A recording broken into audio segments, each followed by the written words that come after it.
Cerita dimulai dengan menampilkan seorang gadis bernama Liu Zhang. Sejak dulu gadis itu selalu diam-diam mencintai seniornya, Ning Qian. Saat itu dia hanya melihat mayat saja sudah membuat tubuhnya gemetar ketakutan dan langsung lari terbirit-birit. Liu Zhang berhenti. "Ada apa denganmu? Sudah jadi mahasiswa tahun kelima masih takut seperti ini. Nanti bagaimana mau jadi dokter?" Ning Qian memarahinya dengan galak, memintanya untuk kembali.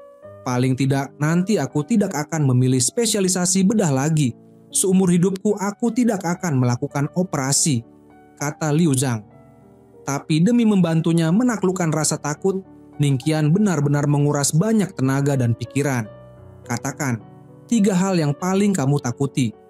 Liu Zhang menjawab, "Loncat bungee jumping, makan ikan, dan nonton film horor." Maka Ning Qian membawanya melakukan semua hal yang paling dia takuti.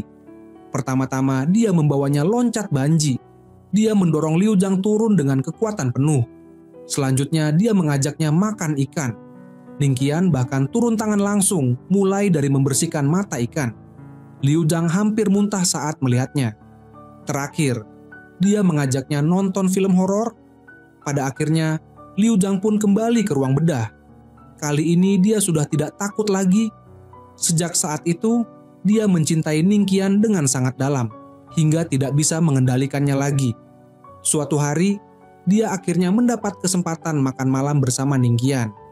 Namun, tidak disangka ternyata Ning Qian sudah punya pacar, dan pacarnya itu adalah mahasiswi pasca sarjana dari Prancis yang baru saja kembali ke negara asal. Liu Zhang menatap cincin di tangan pacar Ning Qian dengan penuh kekecewaan. Sejak itu, demi melupakan Ning Qian, Liu Zhang mulai sengaja menghindarinya. Hari itu, Ning Qian sengaja tinggal hingga larut malam untuk menunggunya, lalu mengajaknya ke apartemen barunya untuk membantu merapikan ruangan. Waktu pun berlalu begitu lama, teman-teman yang lain sudah pulang satu persatu, hanya tersisa Liu Zhang yang masih membersihkan dan bahkan lupa waktu, masih berada di kamar mandi mengepel lantai. Saat itulah Ning Qian kembali bersama tunangannya. Liu Zhang buru-buru bersembunyi di pojok, namun tanpa sengaja dia mendengar percakapan mereka. "Kita putus saja." Ternyata saat berada di luar negeri, pacar Ning Qian sudah jatuh cinta pada orang lain. Meskipun Ning Qian berusaha mempertahankannya, gadis itu tetap memilih untuk pergi. Sejak saat itu, setiap malam Ning Qian datang ke bar untuk minum. Liu Zhang sangat khawatir dan setiap hari diam-diam mengikutinya. Hingga suatu hari dia dipanggil oleh Ning Qian. Ternyata Ning Qian sudah tahu sejak lama bahwa Liu Zhang mengikutinya. Hanya saja selama ini dia berpura-pura tidak tahu. Liu Zhang meminum segelas alkohol, memanfaatkan kesempatan itu untuk menasihatinya agar segera keluar dari bayang-bayang patah hati. Tapi tak lama kemudian, mereka berdua sudah mabuk berat sampai tidak sadar lagi. Keesokan paginya, Liu Zhang bangun dan mendapati dirinya tidur di hotel, sementara Ning Qian tidur di sofa, dan pakaiannya juga sudah diganti. Ternyata, malam itu dia terlalu mabuk hingga muntah dan mengotori pakaiannya, sehingga staf hotel yang membantunya mengganti baju.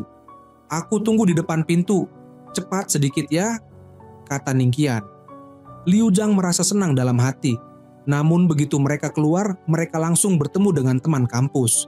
Tak lama kemudian, muncul rumor bahwa Liu Zhang merebut pacar orang lain. Liu Zhang tidak ingin memberikan penjelasan, dia hanya ingin lulus dengan lancar. Tak disangka, masalah ini semakin membesar. Bahkan ada seorang gadis yang secara terbuka memakinya di kantin. Liu Zhang adalah perebut pacar orang. Sahabatnya sangat marah dan langsung menyiramkan segelas air ke wajah gadis itu.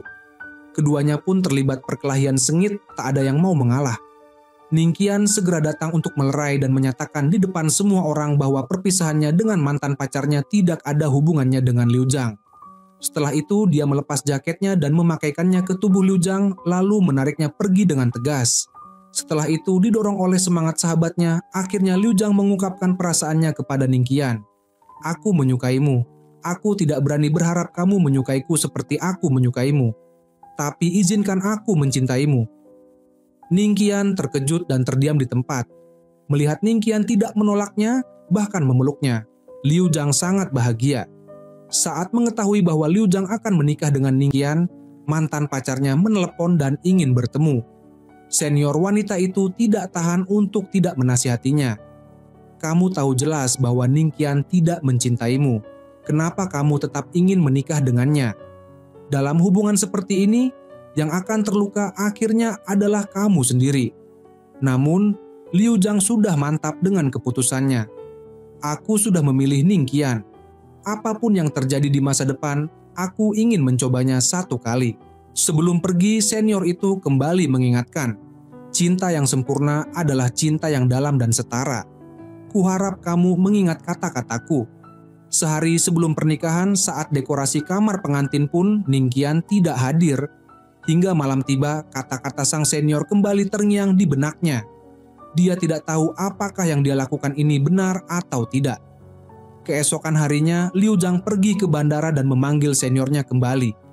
Sekarang hubungan aku dengan dia bukanlah cinta yang dalam, juga tidak setara. Mungkin aku juga bukan pilihan terbaik untuknya, tapi aku akan berusaha sekuat tenaga untuk mencintainya. Aku pasti akan membuatnya mencintaiku. Kami pasti akan bahagia. Setelah itu mereka pun bersama-sama melangkah ke altar pernikahan. Namun, yang tidak dia sangka adalah di malam pertama pernikahan, dia tetap harus sendirian di kamar. Demi membuat malam pengantin itu sempurna, seorang gadis pemalu seperti Liu Zhang mengenakan pakaian tidur yang seksi, menari dengan gaya yang telah lama dia latih, menggoyangkan balon-balon kecil hanya untuk menarik perhatian suaminya. Ningkian merasa dia sangat lucu, lalu memukul kepalanya pelan dengan balon tersebut. Lalu Liu Zhang manja seperti anak kecil, langsung melompat ke pelukan suaminya, akhirnya berhasil menangkap Ningkian. Setelah itu mereka berencana pergi ke Afrika untuk bulan madu. Namun di perjalanan menuju bandara, Ningkian menerima sebuah panggilan telepon. Liu Zhang tahu bahwa telepon itu berarti bulan madu mereka gagal. Ada seorang pasien yang ditangani oleh Ningkian yang tiba-tiba kambuh dan harus segera dioperasi. Ningkian pun langsung kembali ke rumah sakit. Meskipun dalam hati Liu Zhang merasa sedikit kecewa, ia tetap tersenyum. Setelah itu, Ningkian kembali ke rumah sakit untuk melakukan operasi darurat. Saat pulang ke rumah, Ningkian menyuruh Liu Zhang membereskan koper, sementara dia sendiri memasak mie. Liu Zhang tidak mengerti. Hanya mie instan saja kenapa suaminya begitu teliti. Bahkan bertanya, mau makan mie instan biasa atau dimasak. Ningkian lalu menceritakan kisah masa kecilnya. Dulu ibunya sering lembur, jadi dia sering makan mie instan. Karena itu, dia suka mengolah mie instan dengan berbagai cara. Liu Zhang merasa sangat terharu, lalu memeluk suaminya dan bersumpah tidak akan pernah membiarkan suaminya makan mie instan lagi. Setelah itu, Liu Zhang membeli banyak buku resep, mempelajari berbagai macam masakan. Setiap kali selesai memasak, dia akan langsung mengantar makanan ke rumah sakit untuk suaminya. Awalnya, mereka berdua menikmati masa-masa manis itu. Namun, Liu Zhang mulai lupa pada dirinya sendiri. Hal ini membuat Ningkian merasa tertekan, tapi melihat Liu Zhang yang begitu bahagia, dia tidak tega mengatakannya. Ningkian pun berusaha meluangkan waktu untuk menemaninya ke supermarket dan makan makanan manis bersamanya. Liu Zhang mengira akhirnya dia telah mendapatkan hati Ningkian. Tak disangka Ningkian malah semakin sibuk. Saat menonton film, dia tertidur. Saat sedang menelepon, dia tiba-tiba dipanggil pergi. Ruangan yang begitu besar pun seolah tidak pernah ada bayangannya. Saat ulang tahun Liu Zhang, dia telah menyiapkan satu meja penuh makanan dan lilin, berharap bisa makan malam romantis bersama suaminya. Tapi Ningkian masih berada di ruang operasi hingga menjelang pagi, dan Liu Zhang tetap tidak melihat suaminya pulang. Saat Ningkian akhirnya pulang dan melihat semua yang telah disiapkan oleh Liu Zhang, dia merasa sangat menyesal, tapi juga tak berdaya. Malam itu, Liu Zhang tiba-tiba menerima pesan dari mantan pacar suaminya. Dia tidak membicarakan hal ini dengan Ningkian, tapi dalam hatinya terasa seperti tertusuk duri, sangat tidak nyaman. Liu Zhang terus berpikir, kalau saja dia bisa memperlakukan suaminya dengan lebih baik, mungkin dia tidak akan takut kehilangannya. Tapi dalam hubungan ini, seolah-olah dia selalu yang memberi. Benar saja, saat Ningkian pulang, wajahnya tampak murung. Liu Zhang sudah memasak sup khusus yang memakan waktu 6 jam. dan memintanya untuk mencicipi. Tapi saat dia membawa sup ke kamar, Ningqian sudah tertidur pulas di tempat tidur. Liu Zhang sangat kecewa. Mereka tidur membelakangi satu sama lain, seolah-olah jarak mereka makin jauh. Istri baru yang setiap hari menghabiskan berjam-jam untuk memasak. Tak disangka Ningqian malah selalu membuang makanan itu ke tempat sampah. Suatu hari, Liu Zhang secara tidak sengaja melihatnya. Liu Zhang berkata, "Sebenarnya kamu bisa bilang langsung ke aku kalau tidak suka makanannya." Ningqian menceritakan bahwa dulu saat sekolah, ibunya sering memasak masakan semur, dan dia tidak sanggup memakannya. Jadi dia memberikannya ke orang lain atau membuangnya. Ningqian mengatakan dia tidak perlu membawa makanan setiap hari, karena itu justru membuatnya merasa tertekan.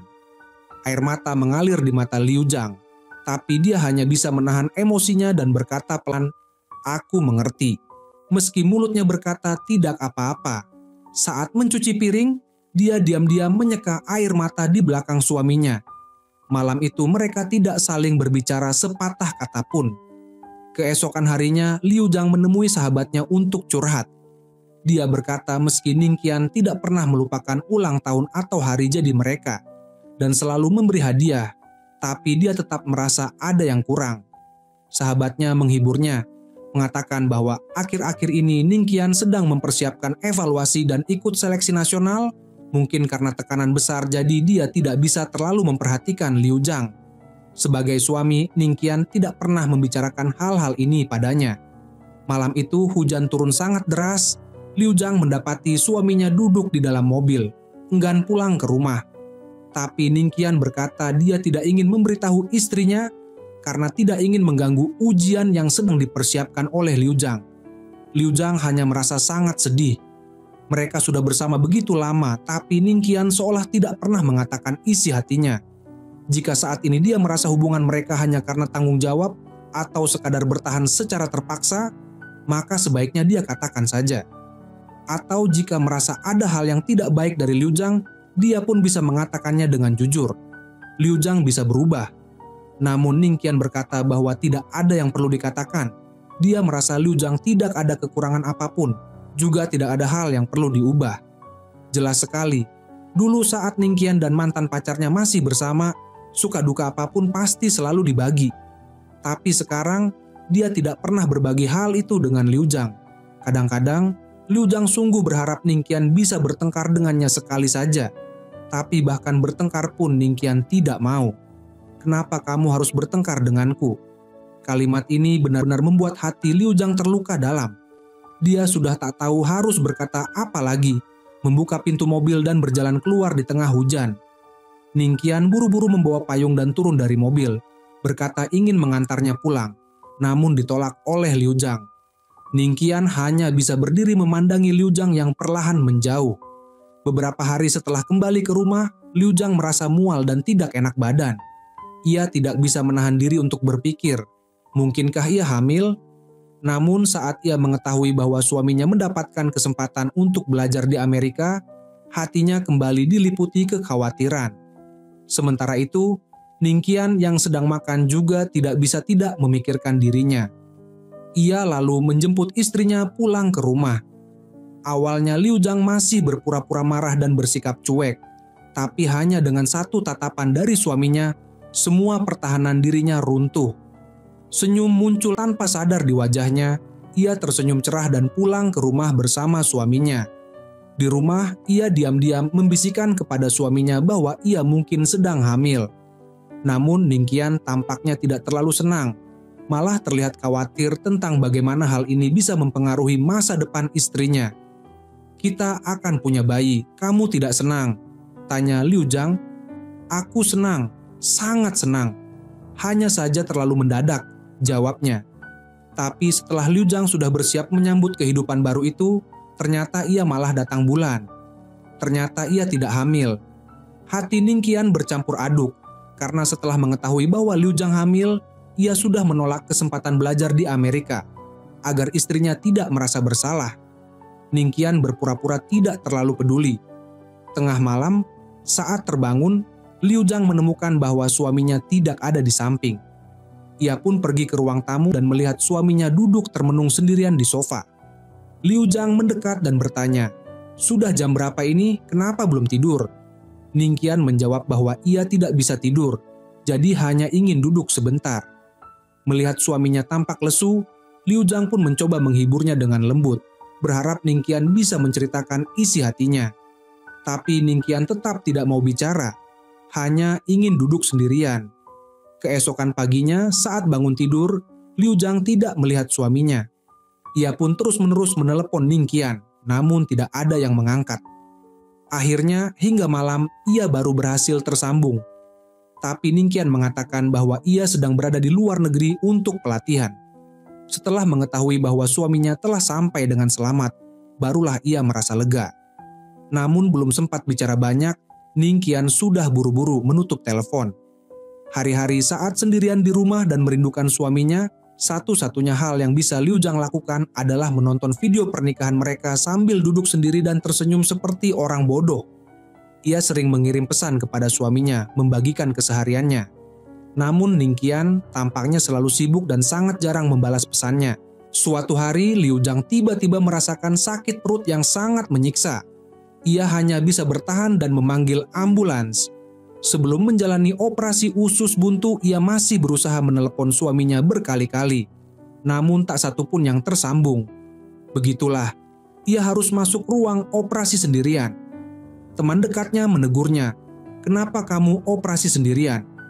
Operasi sendiri itu puncak dari kesepian. Tapi sahabatnya merasa bahwa Liu Zhang tetap harus memberitahu Ningqian tentang hal ini. Liu Zhang berkata, "Ini bukan operasi besar.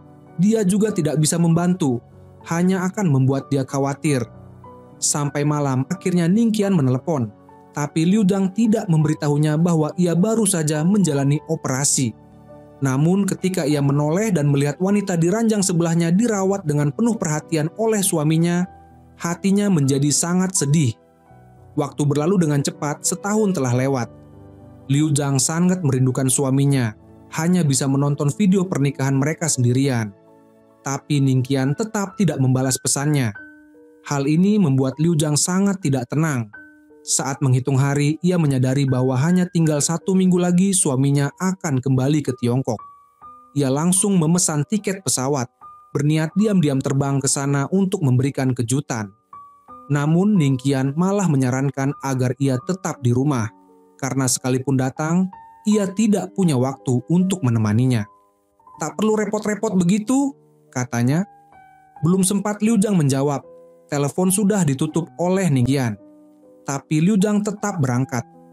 Dengan penuh kebahagiaan, ia membawa seikat bunga besar untuk menemui suaminya. Ia menggunakan bunga itu untuk menutupi wajahnya. Ternyata inilah pertama kalinya ia melihat wajah suaminya tersenyum seperti itu. Pemandangan itu langsung menghancurkan semua pertahanannya. Air mata pun mengalir di matanya. Wajahnya selalu tampak lesu, sangat kelelahan. Jika bukan karena hari ini melihat langsung dengan mata kepala sendiri, mungkin Liu Zhang tak akan pernah tahu kalau suaminya bisa tersenyum cerah seperti itu. Ternyata dirinya benar-benar hanyalah orang yang tak berarti di dunia Ningqian. Liu Zhang pun melemparkan bunga itu langsung ke tempat sampah. Malam itu salju turun deras. Dia menarik koper sendirian, mengingat kembali semua kenangan masa lalu. Air matanya hampir membeku, dan di dalam hatinya ia membuat sebuah keputusan. Dalam perjalanan pulang, dia kembali mengirim pesan kepada suaminya. Tapi kali ini bukan untuk menunjukkan perhatian, melainkan permintaan cerai. Jika bukan karena sahabatnya yang menelepon, mungkin Ningqian takkan pernah tahu bahwa Liu Zhang telah datang menemuinya. Ia teringat pada buket bunga semalam, tapi saat ia kembali untuk memungut dan membaca pesan di dalamnya, semuanya sudah terlambat. Di dalam pesawat, Liu Zhang masih berharap suaminya akan datang mencarinya. Namun semua itu hanyalah ilusi belaka. Beberapa hari kemudian, Ningqian kembali. Walaupun dia berusaha menjelaskan, Liu Zhang sudah memutuskan untuk mengakhiri pernikahan ini. "Perjalanan ke Amerika ini tidak sia-sia. Aku sudah memikirkan semuanya," katanya pada Ningqian. Dia juga menceritakan bahwa alasan dia datang terlambat ke pernikahan dulu adalah karena bertemu dengan mantan pacar Ningqian. "Aku bilang pada dia, kita pasti akan bahagia. Aku pasti akan membuatmu mencintaiku. Setelah kembali dari kantor urusan sipil, Liu Zhang membereskan barang-barangnya sendiri. Dia menghadapi kesedihan ini sendirian, bahkan membawa serta sikat giginya. Saat itu, Ningqian tiba-tiba memeluknya dari belakang dan memintanya untuk tidak pergi. Tapi itu semua hanyalah bayangan di benak Liu Zhang. Setelah selesai berkemas, dia masih membayangkan bahwa suaminya akan menahannya sebelum pergi. Namun hingga ia keluar rumah, Ningqian tetap duduk diam di depan jendela, tidak bergerak. Setelah kepergian Liu Zhang, Ningqian kadang-kadang teringat masa-masa kebersamaan mereka. Mungkin sebenarnya ia telah mencintai Liu Zhang sejak lama, hanya saja karena sifatnya yang pendiam dan kurang mengekspresikan diri, semua itu malah menimbulkan kesalahpahaman dalam pernikahan mereka. Liu Zhang belajar kedokteran selama 5 tahun. Namun demi seorang pria, ia rela melepaskan semuanya. Ia meninggalkan pekerjaan dengan gaji 100.000 yuan per bulan dan pergi ke Afrika yang dilanda perang. Tak disangka, dalam perjalanan mereka diserang. Supir yang mengantar mereka tertembak di jalan. Liu Zhang segera keluar dari mobil dan melakukan tindakan penyelamatan. Namun ia tak menduga sekelompok orang kulit hitam tiba-tiba menodongkan senjata ke kepalanya. Namun gadis itu tetap tenang menjahit luka sang supir. Saat itu pemimpin kelompok bersenjata memberi perintah untuk menghabisi supir tersebut. Liu Zhang berkata, "Dia hanya seorang supir, tolong biarkan dia pergi." Tapi kelompok itu tidak peduli dan langsung menangkap Liu Zhang. Setelah Ningqian mengetahui kejadian ini, ia segera mencarinya. Melalui kamera mobil, ia mengetahui bahwa Liu Zhang telah dibawa oleh pemimpin kelompok militer swasta terbesar di Afrika. Untuk menyelamatkan Liu Zhang, Ningqian menangkap salah satu anggota kelompok tersebut sebagai sandera untuk ditukar. Menghadapi kelompok pemberontak yang kejam, Ningqian berkata bahwa tidak takut adalah kebohongan. Tapi demi menyelamatkan Liu Zhang, ia bersedia menempuh bahaya seberat apapun. Hubungan mereka sangatlah istimewa. "Dia adalah mantan istriku," kata Ningqian. Pemimpin pemberontak pun memerintahkan bawahannya untuk membawa keluar Liu Zhang. Saat bertemu kembali dengan mantan suami yang sudah lama tak ditemui, wajah Liu Zhang tak menunjukkan sedikit pun ekspresi. Kali ini, dia datang ke Afrika untuk menjemput seorang insinyur yang sakit parah pulang ke Tiongkok. Karena semua asrama di stasiun telah penuh, Liu Zhang terpaksa tinggal di kamar Ningqian sementara waktu. Namun tak disangka, saat sedang mandi, air tiba-tiba mati. Ia pun menelepon Ningqian untuk minta tolong. Ningqian berkata bahwa tempat itu memang sering mati air, dan jika sudah mati biasanya butuh waktu beberapa hari. Ia pun membawanya ke tempat mandi yang biasa ia gunakan. Ningqian memalingkan wajah, khawatir kalau Liu Zhang dimakan buaya. Saat sedang berbicara, tiba-tiba tidak ada suara dari arah Liu Zhang. Ningqian segera menoleh dan mendapati bahwa Liu Zhang sedang tenggelam. Ia panik dan langsung berlari ke arah sungai. "Apa yang kamu lakukan? Kamu tidak apa-apa kan?" "Aku cuma keramas." "Kenapa kamu keramas tapi kelihatannya seperti mau tenggelam?"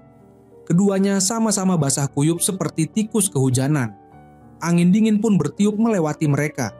Begitu turun dari pesawat, Liu Zhang langsung menghapus kontak WeChat mantan suaminya. Tak lama setelah itu, dia langsung dijadwalkan oleh direktur rumah sakit untuk pergi kencan. Yang memalukan adalah orang yang akan ia temui ternyata adalah mantan suaminya sendiri. Keduanya hanya bisa pura-pura tak saling kenal. "Kenapa kamu hapus WeChat aku?" tanya Ningqian. "Kan kita juga nggak akan saling menghubungi lagi," jawab Liu Zhang.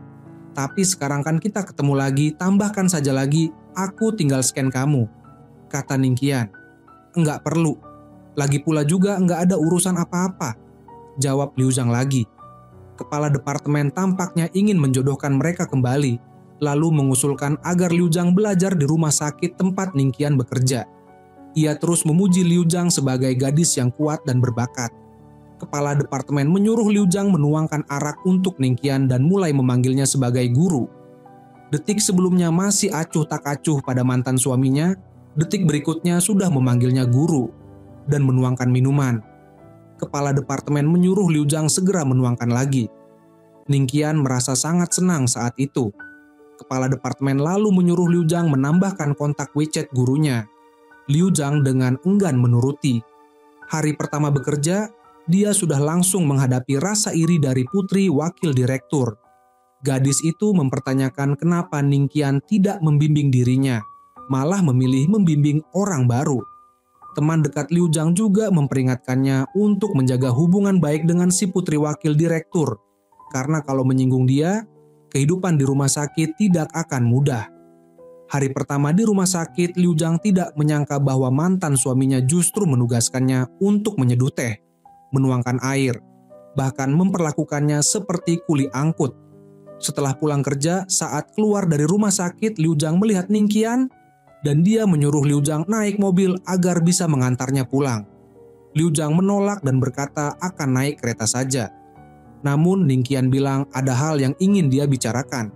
Jadi Liu Zhang akhirnya dengan enggan naik ke mobil. Ningqian berkata bahwa dia menyuruh Liu Zhang naik mobil karena ingin menyampaikan bahwa mulai sekarang kalau memasak untuknya, tak usah masak iga atau daging semur lagi. Kita sudah hidup bersama cukup lama. Masa kamu enggak tahu selera makanku? Kata Ningqian. Liu Zhang lalu bertanya, kapan aku bisa melakukan operasi? Ningqian menjawab bahwa dia telah melihat hasil evaluasi dan Liu Zhang tidak lolos. Namun Liu Zhang menjelaskan bahwa performanya kurang baik karena Ningqian berada di dekatnya, membuat dia terlalu gugup. Di sepanjang perjalanan mereka saling membalas kata-kata seperti pasangan muda yang sedang bertengkar kecil. Saat itu, karena bosan, Liu Zhang memainkan mainan Spider-Man. Ningqian langsung membentaknya, "Jangan mainin itu mainan anakku." Liu Zhang terkejut. "Apa? Kamu punya anak? Kenapa nggak pernah bilang apa-apa padaku?" Tapi mantan suaminya hanya menjawab, "Aku punya anak, terus kenapa harus bilang ke kamu?" Liu Zhang marah dan langsung ingin turun dari mobil. Suasana dalam mobil seketika membeku. Tak ada satu kata pun dari keduanya sampai akhirnya Liu Zhang turun dari mobil. Ia tidak tahan dan bertanya, "Anak kamu umur berapa?" 6 tahun. Begitu mendengar bahwa anak mantan suaminya berumur 6 tahun, Liu Zhang sangat marah dan ingin segera pergi. "Kita sudah cerai 6 tahun, anakmu juga 6 tahun. Cepat banget ya," katanya sinis. Meski wajahnya cantik, bocah kecil itu terus menatapnya tanpa berkedip. "Aku tahu siapa mama. Mama adalah kamu," kata bocah itu. Liu Zhang sangat terkejut dan langsung berkata bahwa dirinya bukan ibu dari anak itu. Tapi bocah itu sangat yakin dengan ucapannya dan langsung lari ke depan. Liu Zhang tak punya pilihan selain mengejarnya. Rumah mantan suaminya masih sama seperti dulu, seolah dirinya yang dulu masih berada di sana. Hati Liu Zhang penuh dengan campuran perasaan. Saat itu anak kecil itu mengambil foto pernikahan mereka. "Wanita di foto ini, itu kamu, kan?" "Aku mengenali mama. Mama sudah menikah sama papa." Liu Zhang berkata, "Aku bukan ibumu." "Kalau bukan kamu, lalu siapa?" Saat mereka sedang berdebat, Ningqian pulang. Bocah itu langsung berlari dan bertanya pada ayahnya, "Ayah, ini mama aku, kan?" Ningqian menatap Liu Zhang dan menggelengkan kepala, menyangkal dugaan anaknya. Ningwang, nama anak itu, sangat kecewa. Ia mengeluarkan semua foto pernikahan, berharap bisa mendapatkan jawaban yang dia inginkan. Namun ini justru membuat Ningqian sangat marah dan ia membentak anaknya di depan Liu Zhang. "Nangis apaan sih? Masuk ke kamar sana." Liu Zhang tak tahan melihatnya lagi dan langsung maju untuk menegur Ningqian dengan keras. "Mama, papa membentak aku." Namun Liu Zhang sebenarnya juga sangat penasaran ingin tahu siapa ibu kandung anak itu. Tapi kata-kata yang hendak dia ucapkan setengahnya sudah harus ditelan kembali. Keesokan harinya, anak kecil itu mulai bersikap aneh dan rewel. Berteriak tidak mau ke taman kanak-kanak karena sekolah akan mengadakan kegiatan bersama orang tua, di mana baik ayah maupun ibu harus hadir. Tapi Ningqian malah bilang, "Suruh kakek saja ikut." Namun Ningwang tidak mau. Dia bilang, "Satu rumah isinya 3 laki-laki, teman-teman di kelas pasti mengejek aku." Ningqian hanya bisa pasrah dan berkata akan cari cara.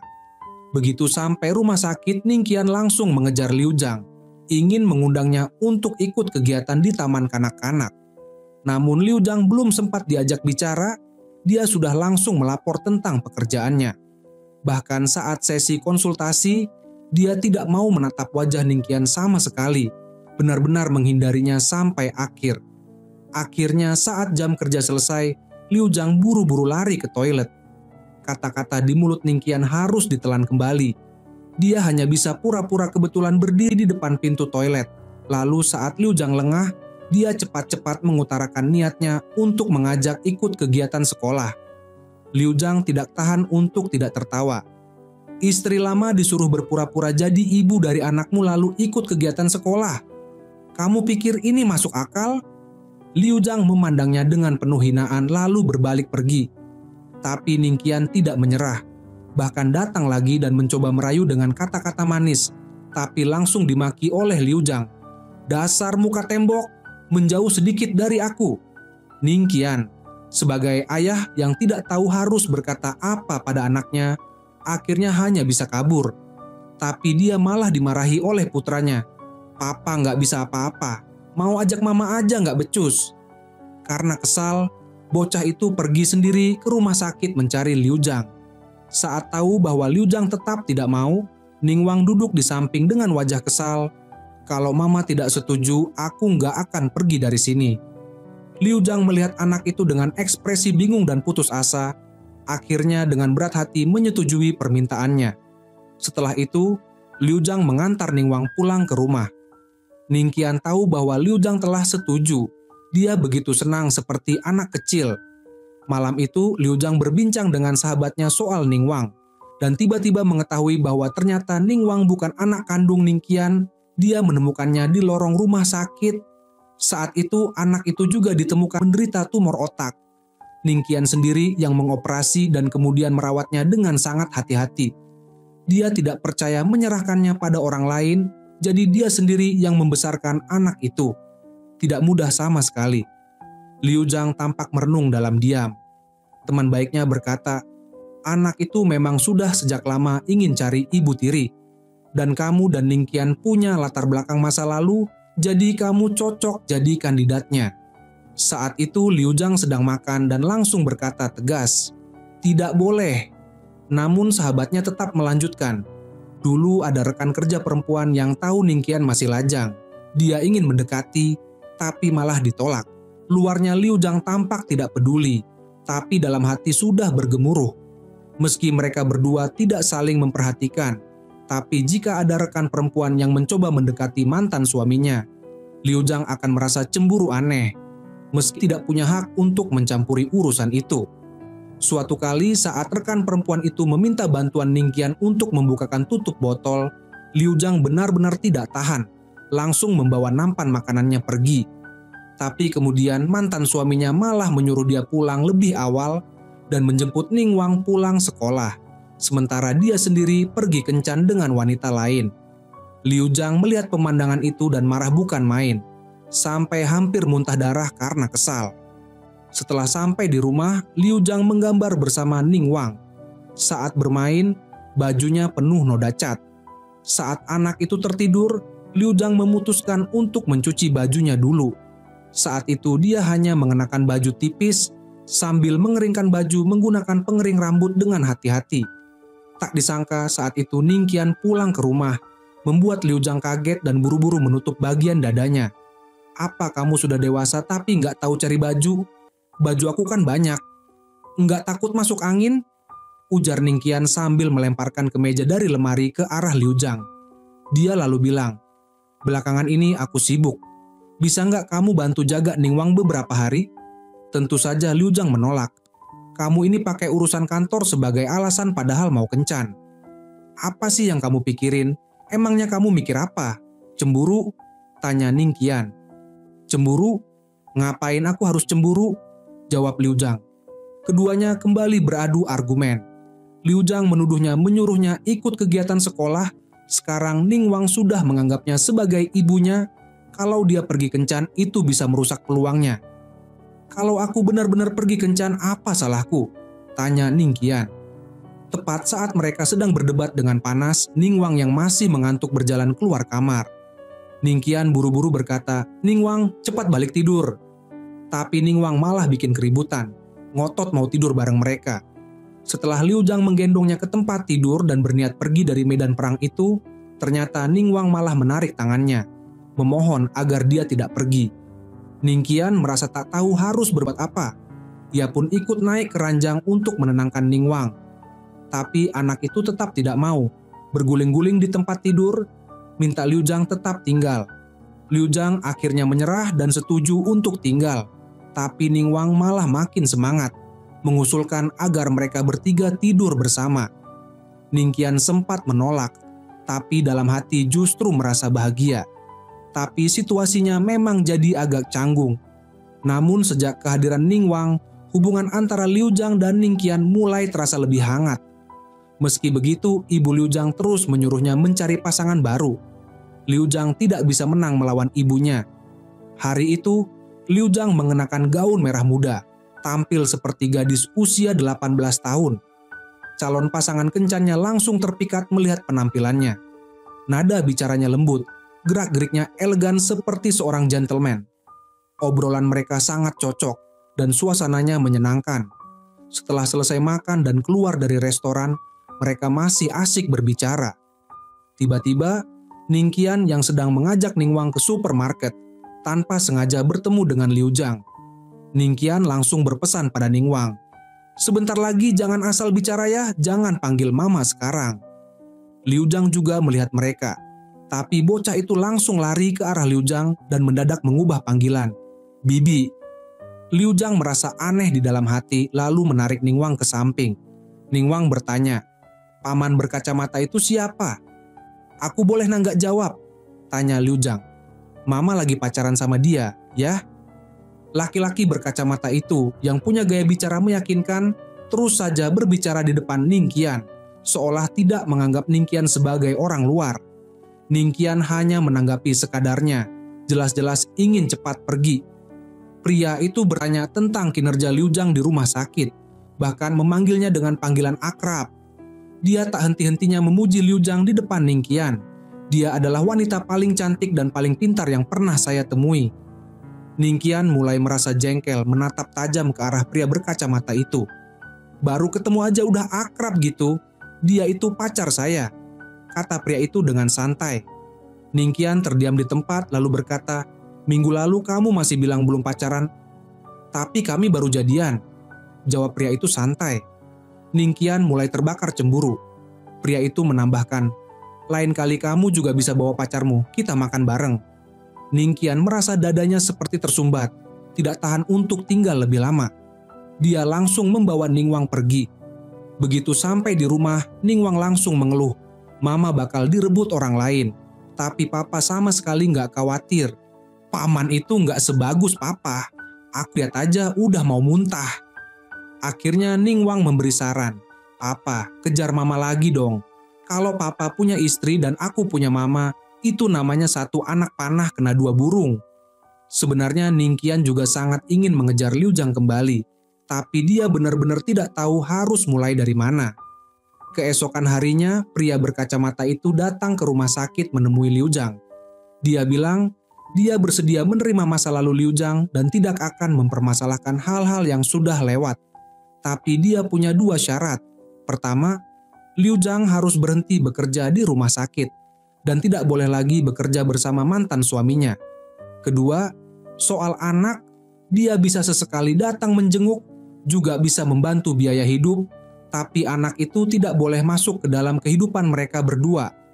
Pria itu melanjutkan, "Meski aku pulang dari luar negeri, tapi di dalam hati aku tetap orang yang sangat tradisional. Tapi aku tidak akan mempermasalahkan soal kamu adalah perempuan yang pernah bercerai." Setelah mendengar semua itu, Liu Zhang hanya bisa terdiam. Ningqian langsung berkata padanya agar jangan bikin masalah di tempat kerja, lalu memanggil perawat untuk mengusir pria berkacamata itu. Namun, karena Liu Zhang terlalu cantik, ada begitu banyak pria yang mengejarnya. Ningqian sendiri sebenarnya juga ingin merebut kembali mantan istrinya. Tapi sebagai mantan suami, tentu tidak mudah untuk mengambil langkah. Dia hanya bisa menggunakan alasan pekerjaan untuk bisa lebih dekat dengan Liu Zhang. Seringkali Ningqian berdalih terlalu sibuk dan meminta Liu Zhang menjemput Ningwang pulang sekolah. Kadang saat terlalu mengantuk, dia bahkan menyuruh Liu Zhang mengantar anak mereka naik mobil. Mama cantik banget, aku suka mama." Mulut kecil Ningwang benar-benar manis, seperti dilumuri madu. Suatu hari Ningqian mengantar Liu Zhang pulang ke rumah, tapi tidak menyangka akan bertemu ibunya di bawah gedung. "Ini anakmu?" tanya sang ibu. "Salam nenek, namaku Ningwang." "Usiamu berapa?" "6 tahun." Ibu Liu Zhang sangat ramah, langsung mengundang mereka makan malam di rumah. Ningqian tak bisa menolak, jadi dia ikut naik. Tak disangka orang tua Liu Zhang sangat menyukai Ningwang, bahkan menyuruh mereka tinggal makan malam bersama. Setelah makan malam, Ningwang hendak pulang bersama ayahnya, tapi melihat ibunya tidak bergerak, dia bertanya, "Mama nggak pulang sama aku dan papa?" Ningqian merasa situasinya mulai canggung, buru-buru menarik Ningwang pergi. Setelah mereka pergi, orang tua Liu Zhang mulai membujuk putrinya untuk rujuk kembali dengan Ningqian. Mereka bilang, kalau sudah jadi satu keluarga, anak pun jadi lebih stabil. Mereka percaya bahwa sampai sekarang Ningqian belum menikah lagi, karena masih menunggu Liu Zhang. Malam itu, setelah Ningwang bangun dan mendapati ayahnya tidak ada di rumah, ia langsung menangis dan menelepon ayahnya. Tapi saat itu Ningqian sedang melakukan operasi dan tidak bisa mengangkat telepon. Akhirnya, Ningwang menelepon Liu Zhang dan berkata bahwa dia sendirian di rumah dan ketakutan. Liu Zhang langsung menelepon adik laki-lakinya, menyuruhnya mengantar sahabatnya yang sedang mabuk pulang, lalu buru-buru pergi mencari Ningwang. Pagi-pagi buta, akhirnya Ningqian pulang ke rumah dan mendapati bahwa putranya tidak ada. Ia langsung panik. Begitu melihat ada panggilan tak terjawab dari Liu Zhang, ia segera menelepon balik. Tapi tiba-tiba terdengar suara dering telepon dari dalam rumah.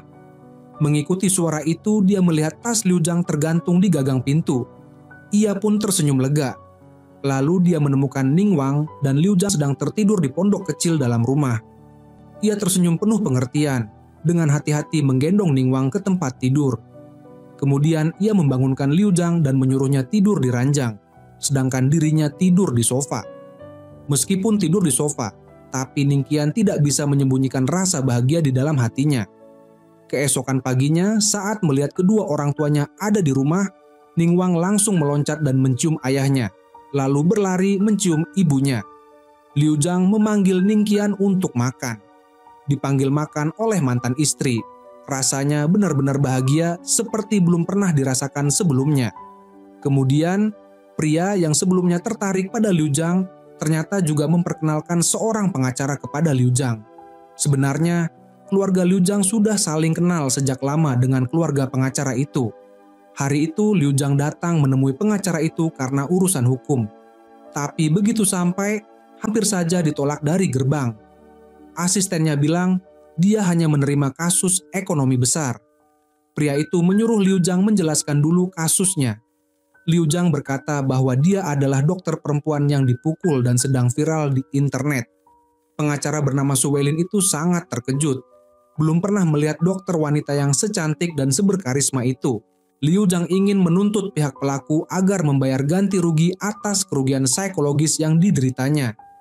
Berdasarkan pengalaman, pengacara Su memperkirakan bahwa jumlah maksimal ganti rugi hanya sekitar 20.000 yuan.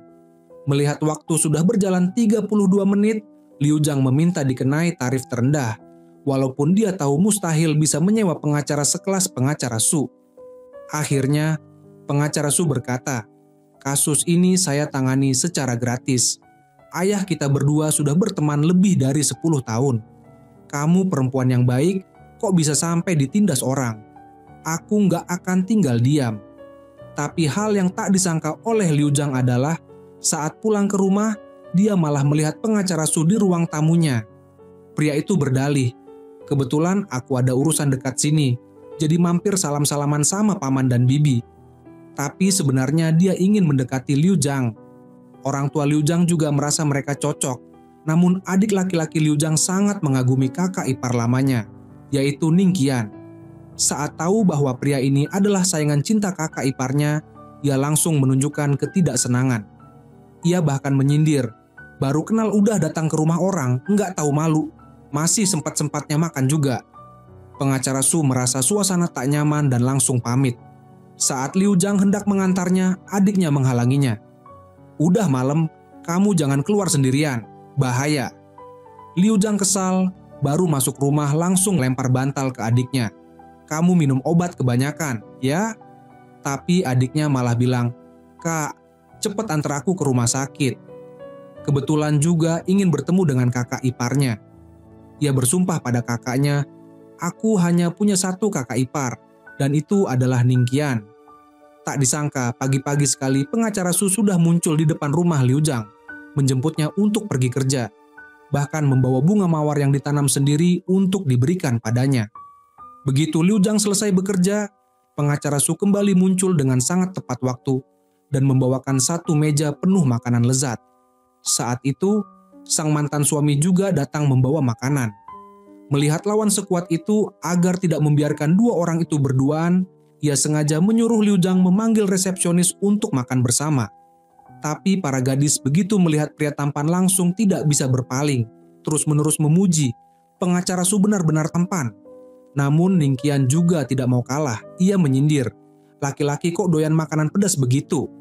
Tapi belum sempat selesai bicara, suara alarm darurat terdengar. Semua orang segera bergegas ke ruang perawatan. Ternyata ada pasien yang butuh penanganan darurat. Hal yang mengejutkan adalah pengacara Su masih menunggu Liu Zhang hingga larut malam. Sebenarnya, Liu Zhang selalu menggunakan mantan suami dan anaknya sebagai tameng untuk menolak semua pria yang mengejarnya. Tak disangka pengacara Su sama sekali tak peduli. Sementara di sisi lain, Ningkian merasa tidak tenang, khawatir Liu Zhang direbut orang lain.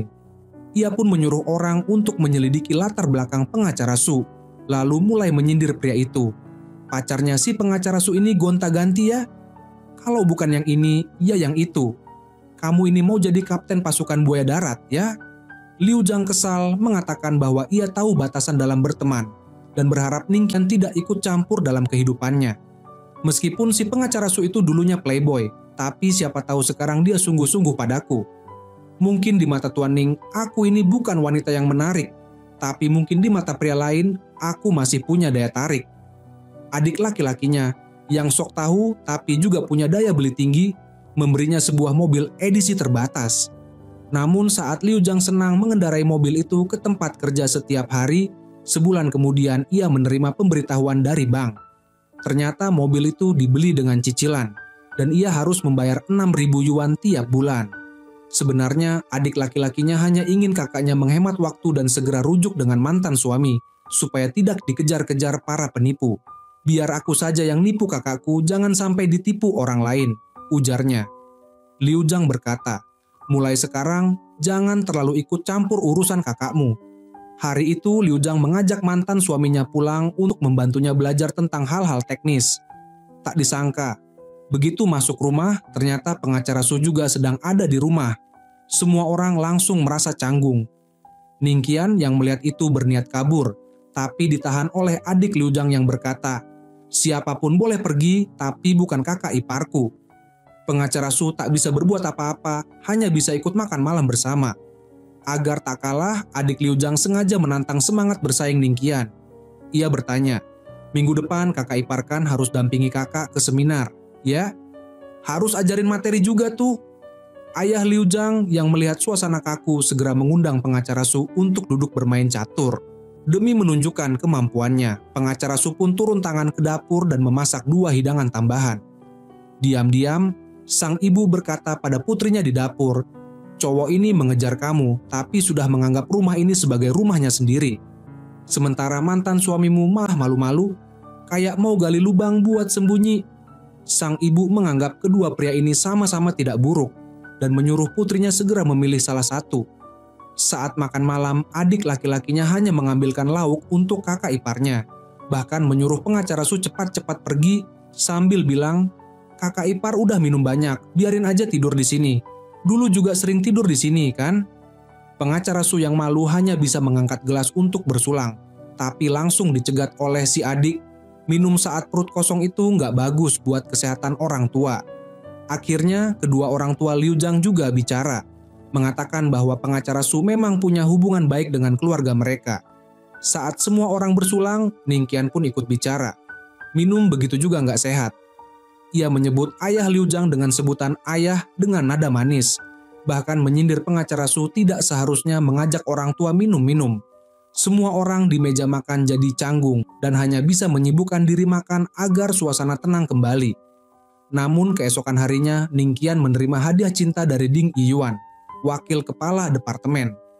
Tapi ia malah mengira itu dari Liu Zhang dan merasa senang.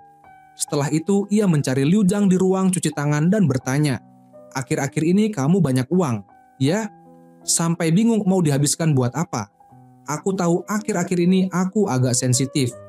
Tapi jangan kira kamu bisa menurunkan standar atau mengubah sikapku dengan cara ini. Jangan lakukan lagi, nggak baik dilihat rekan kerja." Liu Zhang bingung tidak mengerti maksudnya. Begitu tahu ternyata itu hadiah dari Ding Yiyuan, ekspresi Ningqian langsung berubah gelap. Ding Yiyuan menyatakan cintanya, "Aku sudah lama menyukaimu."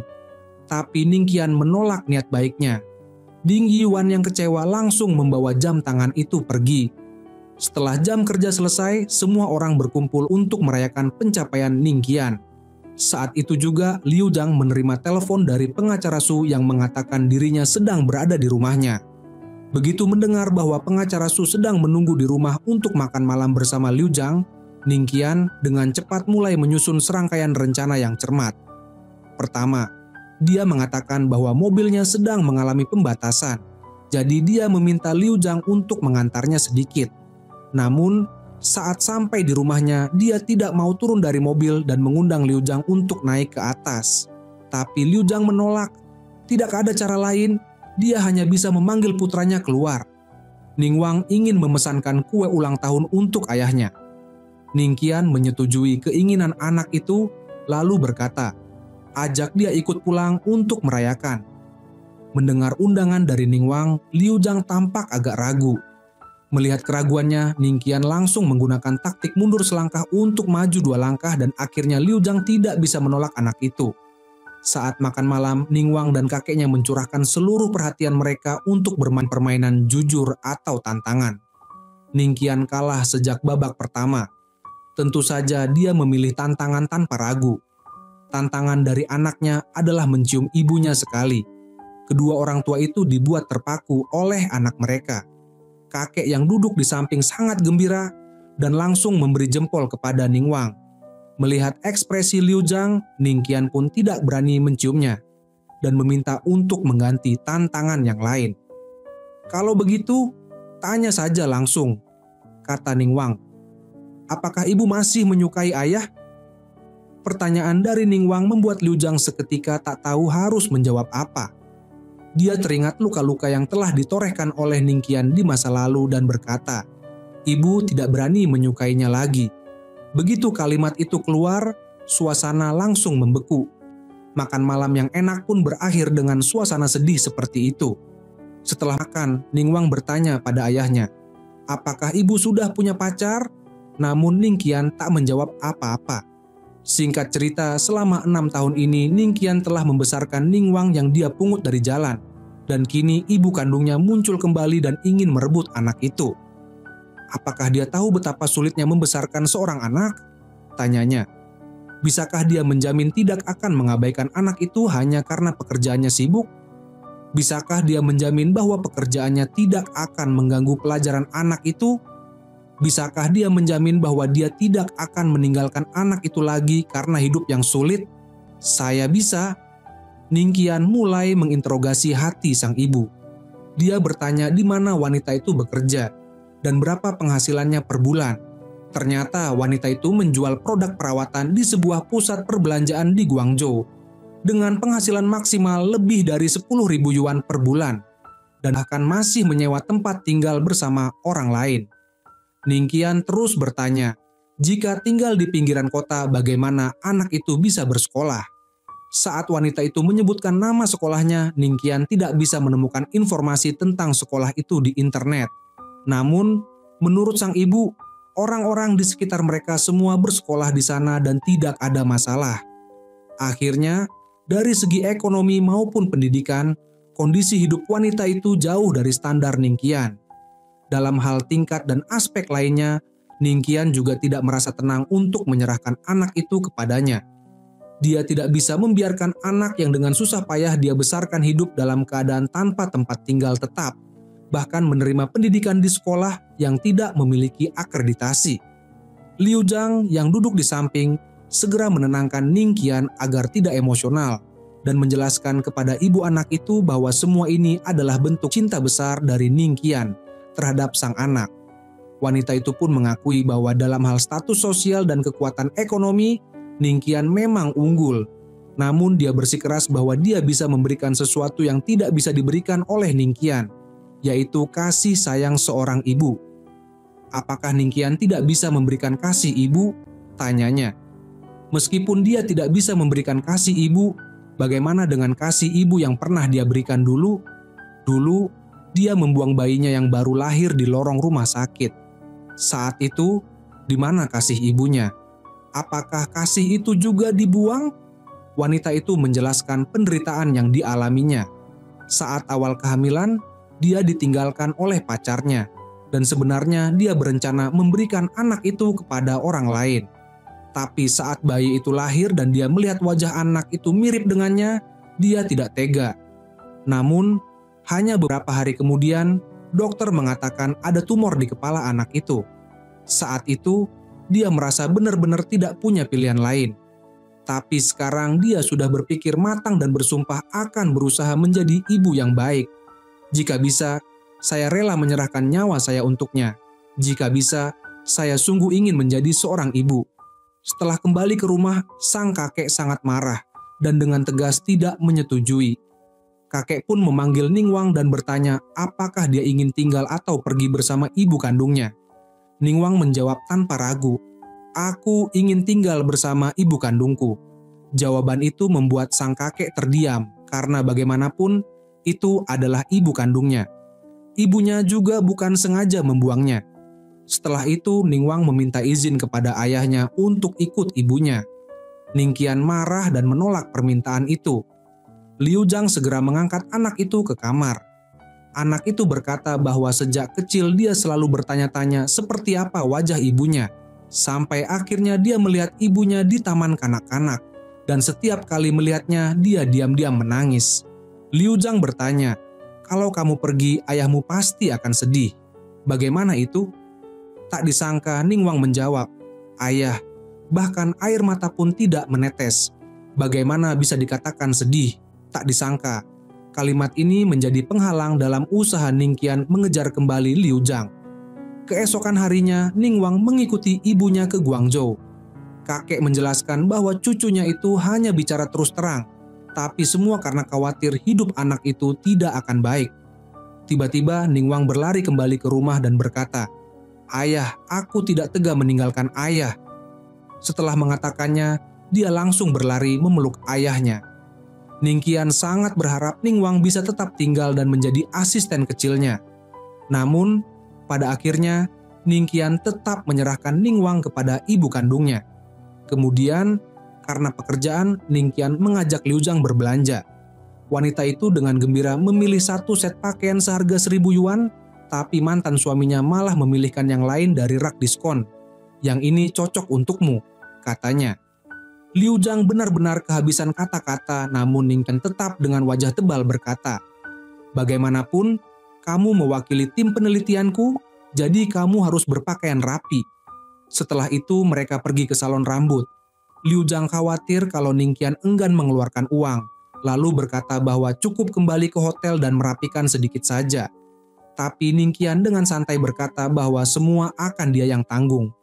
Setelah mengatur penampilan Liu Zhang, dia membelikan kacamata di toko optik. Maka Liu Zhang pun berubah menjadi penampilan yang sama sekali baru. Ini adalah pertama kalinya dia secara resmi naik ke panggung, dan itu pun dalam kesempatan yang sangat penting. Dia merasa sangat gugup, tetapi begitu melihat tatapan dukungan dari Ning Qian, dia langsung merasa tenang dan penuh percaya diri menyelesaikan pidato penutup dalam rapat tersebut. Semua orang sibuk menyapa kenalan lama. Liu Zhang bilang dia ingin pulang dulu karena ingin berkumpul dengan teman-teman. Tapi ketika dia baru saja berbalik, dia melihat Ning Qian memberikan bunga pada wanita lain.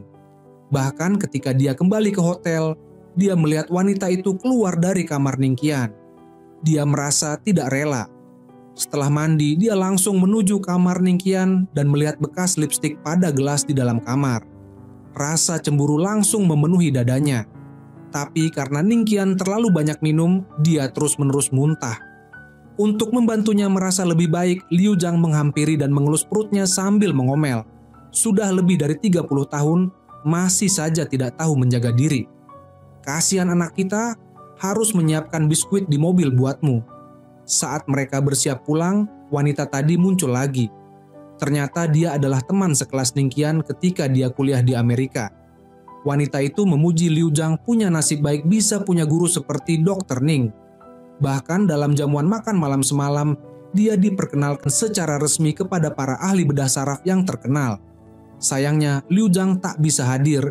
Setelah itu, dia pun mulai mengucapkan salam perpisahan pada Ningqian. Liu Zhang kesal dan pergi.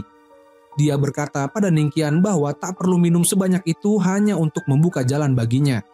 Meski Ningqian bersikeras bahwa dia memang ingin minum, Liu Zhang yang paling mengerti dirinya tahu bahwa pria yang sombong seperti dia tidak akan pernah membuang banyak tenaga hanya di meja minuman. Tapi Ningqian juga sadar bahwa Liu Zhang salah paham. Lalu bertanya apakah dia melihat teman sekelasnya keluar dari kamar dan langsung berpikir yang bukan-bukan. Tidak, jawab Liu Zhang. Tapi Ningqian tetap ngotot. Dia ingin merusak kencan Liu Zhang dengan pengacara Su dan sengaja menyuruh putranya yang ada di Guangzhou menelepon Liu Zhang dan bilang bahwa dia sedang sakit dan tak ada yang merawatnya. Begitu mendengar itu, Liu Zhang langsung meninggalkan pengacara Su dan berlari ke arah Ningqian. Ningqian sedang mandi, berendam di air hangat, dan ingin bersantai. Tepat saat itu Liu Zhang masuk. Dia mengira Ningqian sedang putus asa dan bertanya apakah dia sedang tidak waras. Tapi saat itu juga, telepon dari pengacara Su masuk, menanyakan kabar mereka. Melihat itu, Ningqian langsung lanjut berpura-pura sakit. Begitu mendengar nama pengacara Su, dia pura-pura kepalanya pusing dan mual. Liu Zhang mendengarnya dan dengan sengaja membela pengacara Su. Orangnya juga nggak jahat. Kenapa kamu terus bersikap begitu ke dia? Ningqian menjawab, kamu pura-pura bodoh atau memang bodoh? Kamu nggak ngerti kenapa aku kesal. Aku sedang cemburu. Kamu nggak lihat? Dia berkata sudah menahan rasa cemburu terlalu lama dan hampir kehilangan akal. Dia memanfaatkan kesempatan itu untuk mengungkapkan perasaannya dan bertanya apakah Liu Zhang berani mengakui bahwa dia juga menyukai dirinya. Liu Zhang ragu. Namun Ningqian, demi membuktikan bahwa Liu Zhang sebenarnya tahu perasaannya, langsung mencium dan mendekatinya. Liu Zhang refleks mendorongnya dan mendengar Ningqian berteriak kesakitan. Dia mengira Ningqian terluka dan langsung minta maaf. Maaf, aku minta maaf. Tapi belum selesai bicara, Ningqian langsung menimpali. Katanya nggak suka. Dan begitu saja mereka berdua pun akhirnya tidur bersama hingga pagi tanpa sempat menyetel alarm. Hampir terlambat ke kantor. Tak disangka, begitu keluar dari lift mereka bertemu dengan seorang teman yang datang menjenguk. Melihat mereka berdua keluar bersama, jelas bahwa mereka sudah kembali menjalin hubungan. Agar tidak terlalu memalukan, Ningqian buru-buru berkata bahwa pagi-pagi Liu Zhang hanya datang untuk mengantarkan dokumen. Tapi tentu saja tidak bisa menipu teman yang sudah berpengalaman. Teman itu langsung melaporkan semuanya kepada ayah Ningqian. Setelah ayahnya mendengar, dia langsung mengatur pertemuan dan mengajak Liu Zhang serta Ningqian menghadiri sebuah pesta pernikahan kecil milik temannya. Ningqian khawatir ibu tirinya juga akan hadir, takut terjadi konflik. Agar orang lain tidak tahu bahwa mereka sedang berkencan. Mereka bahkan tidak boleh bicara satu sama lain meski berada di tempat yang sama.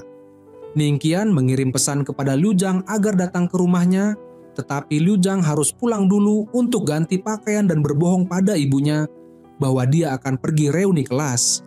Baru saja keluar rumah, dia langsung bertemu dengan pengacara Su. Ningqian tampak puas. Setelah menyapa, Liu Zhang langsung naik mobil dan pergi. Pengacara Su heran kenapa Ningqian seperti punya penyakit yang membuatnya butuh ditemani Liu Zhang setiap malam.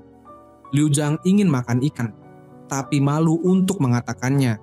Dia hanya bisa berdiri bengong di depan akuarium. Melihat itu, Ningqian langsung mendekat dan berkata bahwa Liu Zhang harus memasakkan ikan untuknya.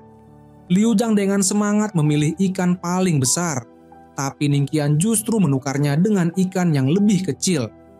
Liu Zhang mengira sampai-sampai untuk makan ikan saja Ningqian tak rela memberi lebih.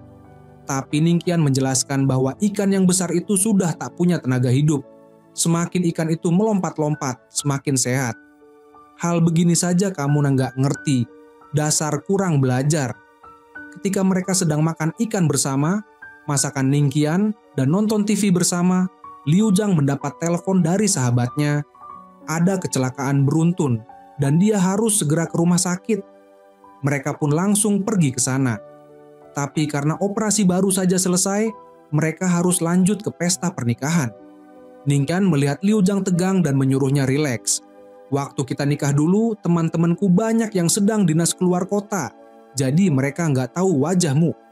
Tapi hanya karena mempelai pria tak mengenal Liu Zhang, bukan berarti keluarga Ningqian juga lupa. Benar saja, semua orang yang melihatnya langsung merasa bahwa Liu Zhang mirip sekali dengan mantan istri Ningqian. Begitu melihat ibu tirinya muncul, wajah Ningqian langsung berubah. Liu Zhang pun segera mengingatkan agar dia tidak membuat keributan. Hari ini adalah hari pernikahan orang lain. Tetapi Ningqian tetap saja tidak bisa menahan kekesalannya terhadap ibu tirinya. Ibu tiri itu begitu marah sampai menghabiskan sebotol penuh anggur. Suaminya pun bersikap dingin dan kasar. Hanya tahu bicara soal pekerjaan seharian. Tapi tiba-tiba dia malah mengusulkan untuk menikah lagi dengan Liu Zhang. Liu Zhang tidak percaya dengan telinganya sendiri. Pria itu terdengar seperti sedang memberi perintah kerja, bukan ajakan untuk membangun kembali rumah tangga. Sebelum Liu Zhang sempat memberikan reaksi, Ningqian sudah langsung memberikan jawabannya, lalu pergi begitu saja. Liu Zhang begitu marah hingga menghentakkan kakinya sambil mengeluh bahwa pria itu terlalu semaunya sendiri. Dia tidak suka perasaan seperti ini, tapi yang lebih aneh lagi, belum juga Liu Zhang memberikan jawaban, Ningqian sudah menjadwalkan hari Kamis minggu depan untuk mengganti surat cerai mereka dengan surat nikah. Liu Zhang berkata bahwa dirinya bahkan belum menyetujui apapun dan dia butuh waktu untuk memikirkannya. Setelah mengatakan itu, dia turun dari mobil dengan marah. Ningqian buru-buru mengejarnya dan bertanya kenapa dia tiba-tiba marah. Liu Zhang menjawab bahwa dia bisa saja memintanya mencatat rekam medis, memindahkan peralatan atau melakukan operasi, tapi dia sama sekali tidak berhak memerintahkannya untuk menikah lagi dengannya. Namun Ningqian tetap merasa bahwa Liu Zhang pasti akan setuju. Dalam kekecewaan, Ningqian menemui sahabatnya dan memintanya untuk membantu menyiapkan sebuah lamaran romantis, karena dia yakin Liu Zhang pasti akan terharu dan senang. Bagaimanapun juga, perempuan memang suka hal-hal romantis. Namun bagi Liu Zhang, melakukan sesuatu secara formalitas seperti itu terasa sangat sulit. Bagaimanapun, mereka pernah menjadi suami istri. Sahabat Ningqian menyarankan bahwa cara dia melamar Liu Zhang akan langsung mencerminkan sikapnya terhadap pernikahan itu sendiri. Semakin besar usahanya, maka Liu Zhang akan semakin merasa dihargai. Tapi Ningqian merasa bahwa upacara yang terlalu mewah justru tidak ada maknanya. Menurutnya, akan lebih baik kalau mereka melakukan 2 operasi lagi bersama atau menulis 2 makalah ilmiah. Sahabatnya pun geleng-geleng kepala dan berkata bahwa Ningqian sudah tak bisa diselamatkan lagi. Dia berkata bahwa permintaan Liu Zhang pun tak mampu dia penuhi. Maka jika pernikahan ini tidak bisa dilanjutkan, biarlah begitu. Akhirnya sahabatnya mengingatkan bahwa alasan mereka bercerai dulu adalah karena Ningqian tidak pernah melamarnya dengan benar. Namun keesokan harinya, setiap kali Liu Zhang berusaha bicara dengan Ningqian, pria itu selalu mengatakan bahwa dia sedang sibuk. Liu Zhang merasa Ningqian sedang menghindarinya, dan akhirnya dia mengejarnya dan bertanya langsung. Ningqian kehilangan kesabaran dan menyalahkannya. Kamu sendiri yang bilang aku tidak boleh sering bicara denganmu di rumah sakit. Tepat setelah itu, dia menerima panggilan telepon. Liu Zhang yang kesal kemudian mengeluhkan semua ini pada sahabatnya. Dia bilang, kegagalan pernikahan pertamanya adalah karena dia terlalu aktif. Jadi kali ini dia harus menahan diri. Tapi tak disangka, sahabatnya yang baru saja selesai kerja malah mengajak seluruh staf di departemen mereka untuk makan malam bersama dan menonton film. Saat kepala departemen Ning sedang tidak ada, dia mulai membagikan beberapa cerita. Katanya, dulu kepala Ning pernah menikah, tapi hanya bertahan 1 tahun sebelum akhirnya bercerai. Seorang perempuan di sebelahnya bertanya, "Jadi siapa yang meninggalkan siapa?" Sahabatnya menjawab yakin, "Tentu saja Kepala Ning yang meninggalkan istrinya." Liu Zhang yang mendengar itu langsung bertanya, "Kok kamu bisa tahu?" Perempuan itu menjawab, "Kepala Ning itu sempurna seperti itu. Mana mungkin ada perempuan yang mau menceraikan dia?" Sebagai orang yang mengalami sendiri semuanya, Liu Zhang punya banyak hal ingin dikatakan. Dia berkata, "Dia juga manusia, pasti ada kalanya dia tidak sempurna. Kalau aku jadi istrinya, aku juga pasti sudah meninggalkan dia." Sahabatnya pun mengangguk setuju. Mendengar Liu Zhang berbicara seperti itu, beberapa perempuan lain yang tidak tahu apa-apa malah mengira Liu Zhang adalah korban didikan keras Kepala Ning setiap hari. Setelah itu mereka semua pergi ke bioskop untuk menonton film. Tapi begitu film selesai, layar lebar tiba-tiba menampilkan gambar masa kecil Liu Zhang, lalu berlanjut ke foto-foto masa sekolahnya, hingga hari pernikahan mereka dulu. Liu Zhang sangat terharu sampai meneteskan air mata. Semua orang terdiam, termasuk Ding Yiyuan, wakil direktur rumah sakit yang selama ini diam-diam menyukai Ning Qian. Saat itulah Ning Qian muncul di layar lebar dan berbicara kepada Liu Zhang, menyalahkan dirinya sendiri karena telah kehilangan dia 6 tahun yang lalu. Selama 6 tahun tanpa kehadirannya, langit hidupnya terasa tak berwarna. Hidupnya hanya berisi napas tanpa makna. Untung saja takdir mempertemukan mereka kembali. Dia percaya bahwa Liu Zhang adalah takdirnya. "Kamulah masa depanku, menikahlah lagi denganku." Semua orang langsung bertepuk tangan memberi selamat kepada mereka. Begitu Liu Zhang keluar mencari Ning Qian, banyak balon cantik tiba-tiba berterbangan ke langit. Liu Zhang segera ingin berlari ke arahnya. Malam itu, mereka pulang ke rumah bersama. Saat masuk, dia melihat seluruh ruangan dipenuhi bunga mawar. Liu Zhang sangat tersentuh dan bertanya kapan dia diam-diam menghias semuanya. Ning Qian menjawab bahwa sebenarnya bukan dia yang menghias sendiri. Liu Zhang terlalu gembira hingga tidak mendengar, bahkan melupakan niatnya untuk tidak terlalu aktif kali ini. Dia menceritakan semua penyesalan dalam 6 tahun terakhir, bahwa dia menyesal telah menceraikan Ning Qian. Setiap hari dia merindukan senyumnya. Bahkan di hari perceraian mereka saat dia pergi dari rumah, dia sempat berandai-andai bahwa jika Ning Qian mengejarnya dan memeluknya, dia tidak akan pernah memilih untuk bercerai. Ning Qian mengatakan bahwa saat itu ia juga ingin berlari ke arah Liu Zhang, tetapi ia tidak cukup percaya diri, takut kalau Liu Zhang akan menolak. Hanya karena kurang keberanian, mereka telah menyia-nyiakan 6 tahun. Mereka sempat mengira akan bisa hidup bahagia selamanya. Namun tak disangka keesokan harinya Ning Qian seperti berubah menjadi orang lain. Saat rekan-rekan kerja memberi ucapan selamat dan menghias kantor secara khusus, itu malah membuat Ning Qian marah. Ia berkata, "Ini sedang jam kerja. Jika orang-orang dari departemen lain melihat, bukankah jadi tidak pantas?" Ia berkata, "Kalau ingin memberi restu, ia terima, tapi jangan lakukan hal-hal yang tidak berguna di jam kerja." Ia pun langsung memerintahkan mereka untuk membereskan kantor dalam waktu 1 menit. Liu Zhang merasa malu dan dengan suara pelan meminta maaf kepada semua orang. Setelah pulang kerja, ia bertanya pada Ning Qian, "Kenapa harus membuat semuanya jadi rumit? Ada apa sebenarnya yang membuatnya kesal?" Meski sikap Ning Qian terasa membingungkan, Liu Zhang tetap berusaha bersabar. Sesampainya di rumah, ia kembali ceria seperti 6 tahun lalu. Bahkan masuk dapur untuk memasakkan makanan untuknya. Tapi Ning Qian malah merasa, toh Ning Wang juga tidak ada di rumah. Cukup makan seadanya saja. Bisa juga pesan makanan dari luar. Selama 6 tahun Liu Zhang tidak ada, ia juga makan seperti itu. Ekspresi Liu Zhang langsung berubah, ia merasa sangat sedih. Ia tahu Ning Qian punya masalah lambung, jadi ia sengaja membuat beberapa masakan yang baik untuk pencernaan. Tapi Ning Qian sama sekali tidak memahami perhatiannya. Setelah itu, Liu Zhang membicarakan soal foto pernikahan.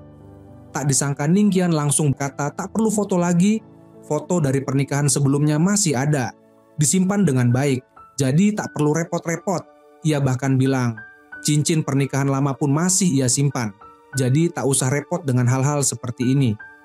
Melihat Liu Zhang diam saja, ia malah sengaja bertanya apakah menurut Liu Zhang ucapannya masuk akal. Katanya lagi, sekarang kerja sedang sibuk, mana sempat urus hal-hal yang tidak penting seperti itu. Liu Zhang tidak ingin bertengkar, tapi juga benar-benar tidak ingin tinggal lebih lama. Ia hanya bisa memilih meninggalkan masakan enak itu dan masuk kamar. Keesokan harinya, ia hanya bisa mencari sahabatnya untuk curhat. Sahabatnya menyarankan bahwa karena mereka sudah saling kenal selama bertahun-tahun, kalau bisa tidak sia-siakan, ya jangan sia-siakan. Tapi Liu Zhang berkata ia sudah tidak peduli. Hanya merasa setelah lamaran kemarin, sikap Ningqian berubah. Rasanya seperti kembali ke masa dingin 6 tahun lalu. Saat itu Ningqian sedang makan di kantin secara kebetulan.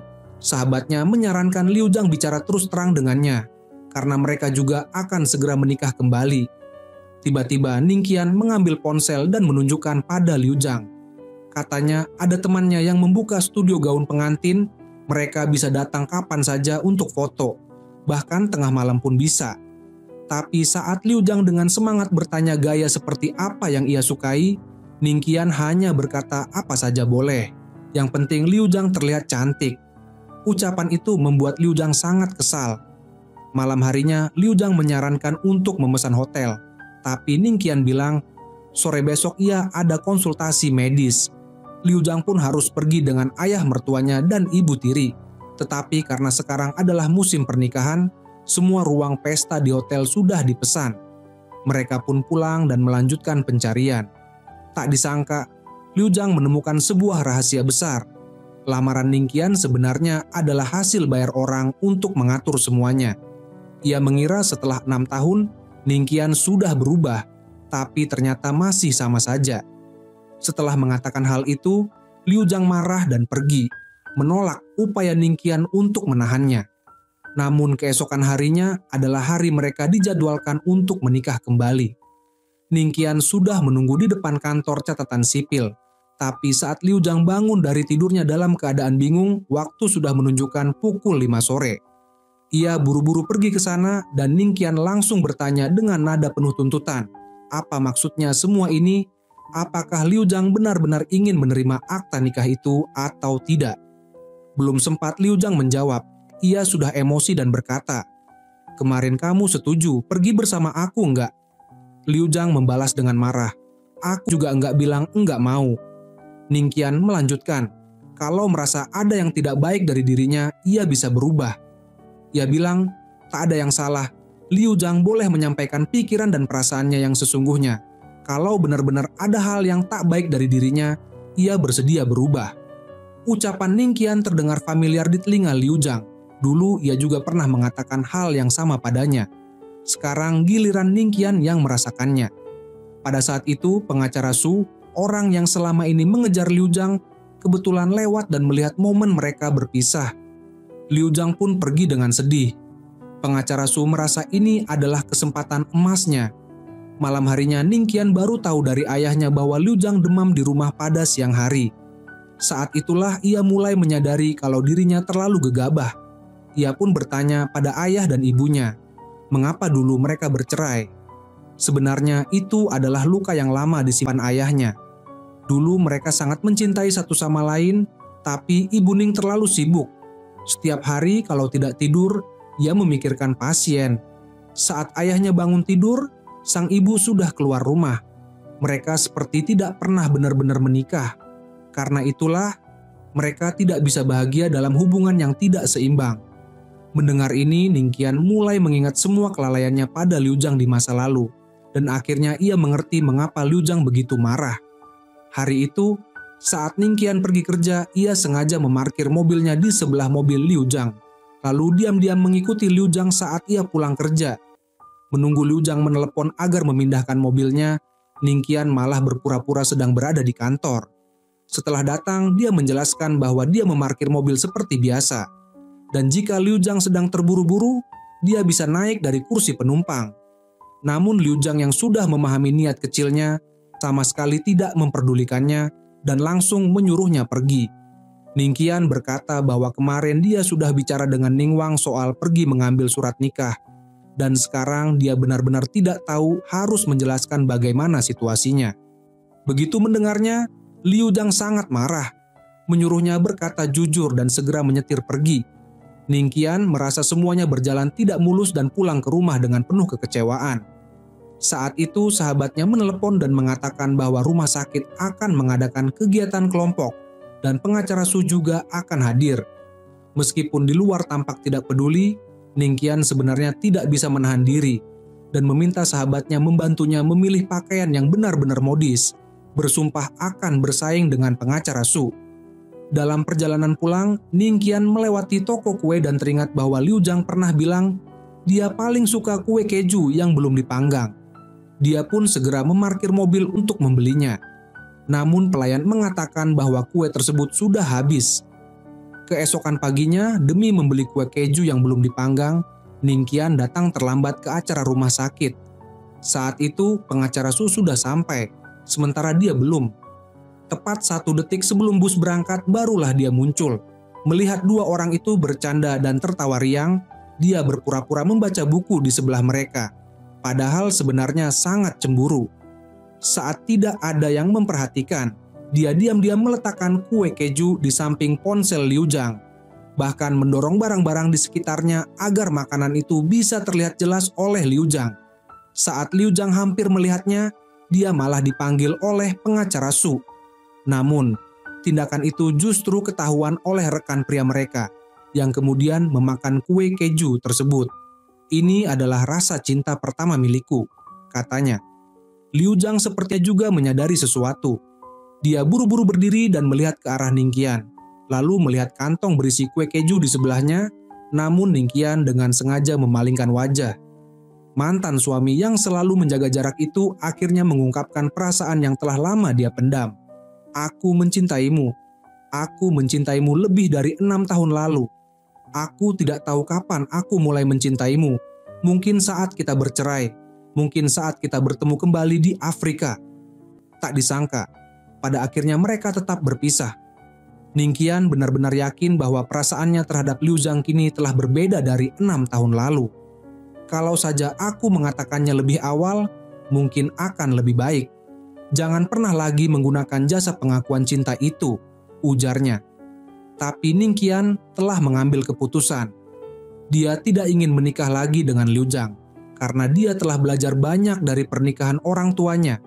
Dia dan Liu Zhang sama-sama seorang dokter, oleh karena itu, sangat mungkin mereka akan sering melewatkan banyak hal karena kesibukan dan akhirnya mengabaikan keluarga. Terutama karena menjadi dokter berarti kadang-kadang seperti mesin bedah tanpa emosi. Tapi saat mesin itu bermasalah, maka harus berhenti, memeriksa, dan memperbaiki diri. Orang bilang, cermin yang retak sulit untuk diperbaiki ternyata memang benar adanya. Liu Zhang pun menerima usulan dari Ningqian. Setelah itu, hubungan mereka hanyalah hubungan guru dan murid. Ningqian juga berjanji akan mewariskan semua ilmu yang dia pelajari sepanjang hidupnya kepada Liu Zhang, agar dia bisa menjadi dokter yang hebat. Saat itu, Ningqian belum menyadari betapa dalamnya dia mencintai Liu Zhang. Dia sering duduk sendiri di kamarnya, menatap pakaian yang ditinggalkan Liu Zhang, mengingat kembali masa-masa indah ketika mereka baru menikah. Rasa sakit membuatnya sulit tidur, hingga akhirnya dia tidak tahan dan menelepon Liu Zhang. Tapi nada bicaranya sangat dingin, hanya untuk mengatakan agar Liu Zhang mengirimkan dokumen ke emailnya. Namun jawaban dari Liu Zhang juga tidak kalah dingin. Sahabat Ningqian tidak tahan dan mulai mengoceh padanya. Kalau di hati kalian masing-masing masih ada satu sama lain, dan Liu Zhang sudah selangkah mundur, kenapa kamu tidak mau selangkah maju? Kenapa kamu selalu menyiksa dirimu sendiri? Ningqian hanya menghela napas, dipenuhi dengan penyesalan dan ketidakberdayaan. Dan begitu saja, mereka menjadi 2 orang asing yang paling akrab. Tapi saat melihat Liu Zhang berjalan bersama pengacara Su, hati Ningqian tetap dipenuhi rasa cemburu. Tak lama kemudian, pengacara Su membawa orang tuanya ke rumah Liu Zhang untuk membicarakan pernikahan. Ayah pengacara Su berkata bahwa Liu Zhang sekarang sudah dewasa. Saat masih kecil, Su Weilin selalu mengikuti di belakang Liu Zhang dan menangis karena tidak bisa mengejarnya. Sungguh pasangan yang klasik. Ibu pengacara Su yang berada di sana juga memuji bahwa mereka terlihat sangat serasi. Hari itu, Su Weilin dan Liu Zhang membawa Ningwang ke taman bermain. Su Weilin bertanya pada Ningwang apakah dia ingin makan es krim. "Aku tahu paman ingin mengejar ibuku, tapi paman tidak punya kesempatan," katanya. Su Weilin menjawab, "Paman tahu tidak punya kesempatan, tapi sekarang ayahmu juga tidak punya kesempatan lagi." Namun saat sedang bermain permainan perompak, Su Weilin berhasil merebut hati Ningwang, sampai mereka berdua menyebut satu sama lain sebagai saudara. Malam itu, Ningwang tak bisa menahan rasa penasaran dan bertanya tentang hubungan antara Liu Zhang dan ayahnya. Setelah tahu bahwa mereka belum mengambil surat nikah, Ningwang pun menduga, jangan-jangan Liu Zhang akan menikah dengan Su Weilin. Dulu dia tidak begitu menyukai pria itu, tapi sekarang dia lumayan suka, bahkan merasa menyenangkan berbicara dengannya. Di kantor, ketika mendengar suara perut Liu Zhang yang lapar, Ningqian dengan hati-hati memesankan makanan untuknya. Tak lama kemudian, kurir makanan tiba, dan ternyata orang yang mengantarkannya adalah pengacara Su, saingan cintanya. Su Weilin tampak sangat perhatian dan lembut pada Liu Zhang. Melihat kedekatan mereka, Ningqian sampai menggertakkan giginya karena kesal. Dia hanya bisa melampiaskan emosinya dengan lahap memakan tusuk daging di tangannya, mengunyahnya dengan kekuatan penuh. Melihat itu, pengacara Su tak bisa menahan diri untuk menyindirnya.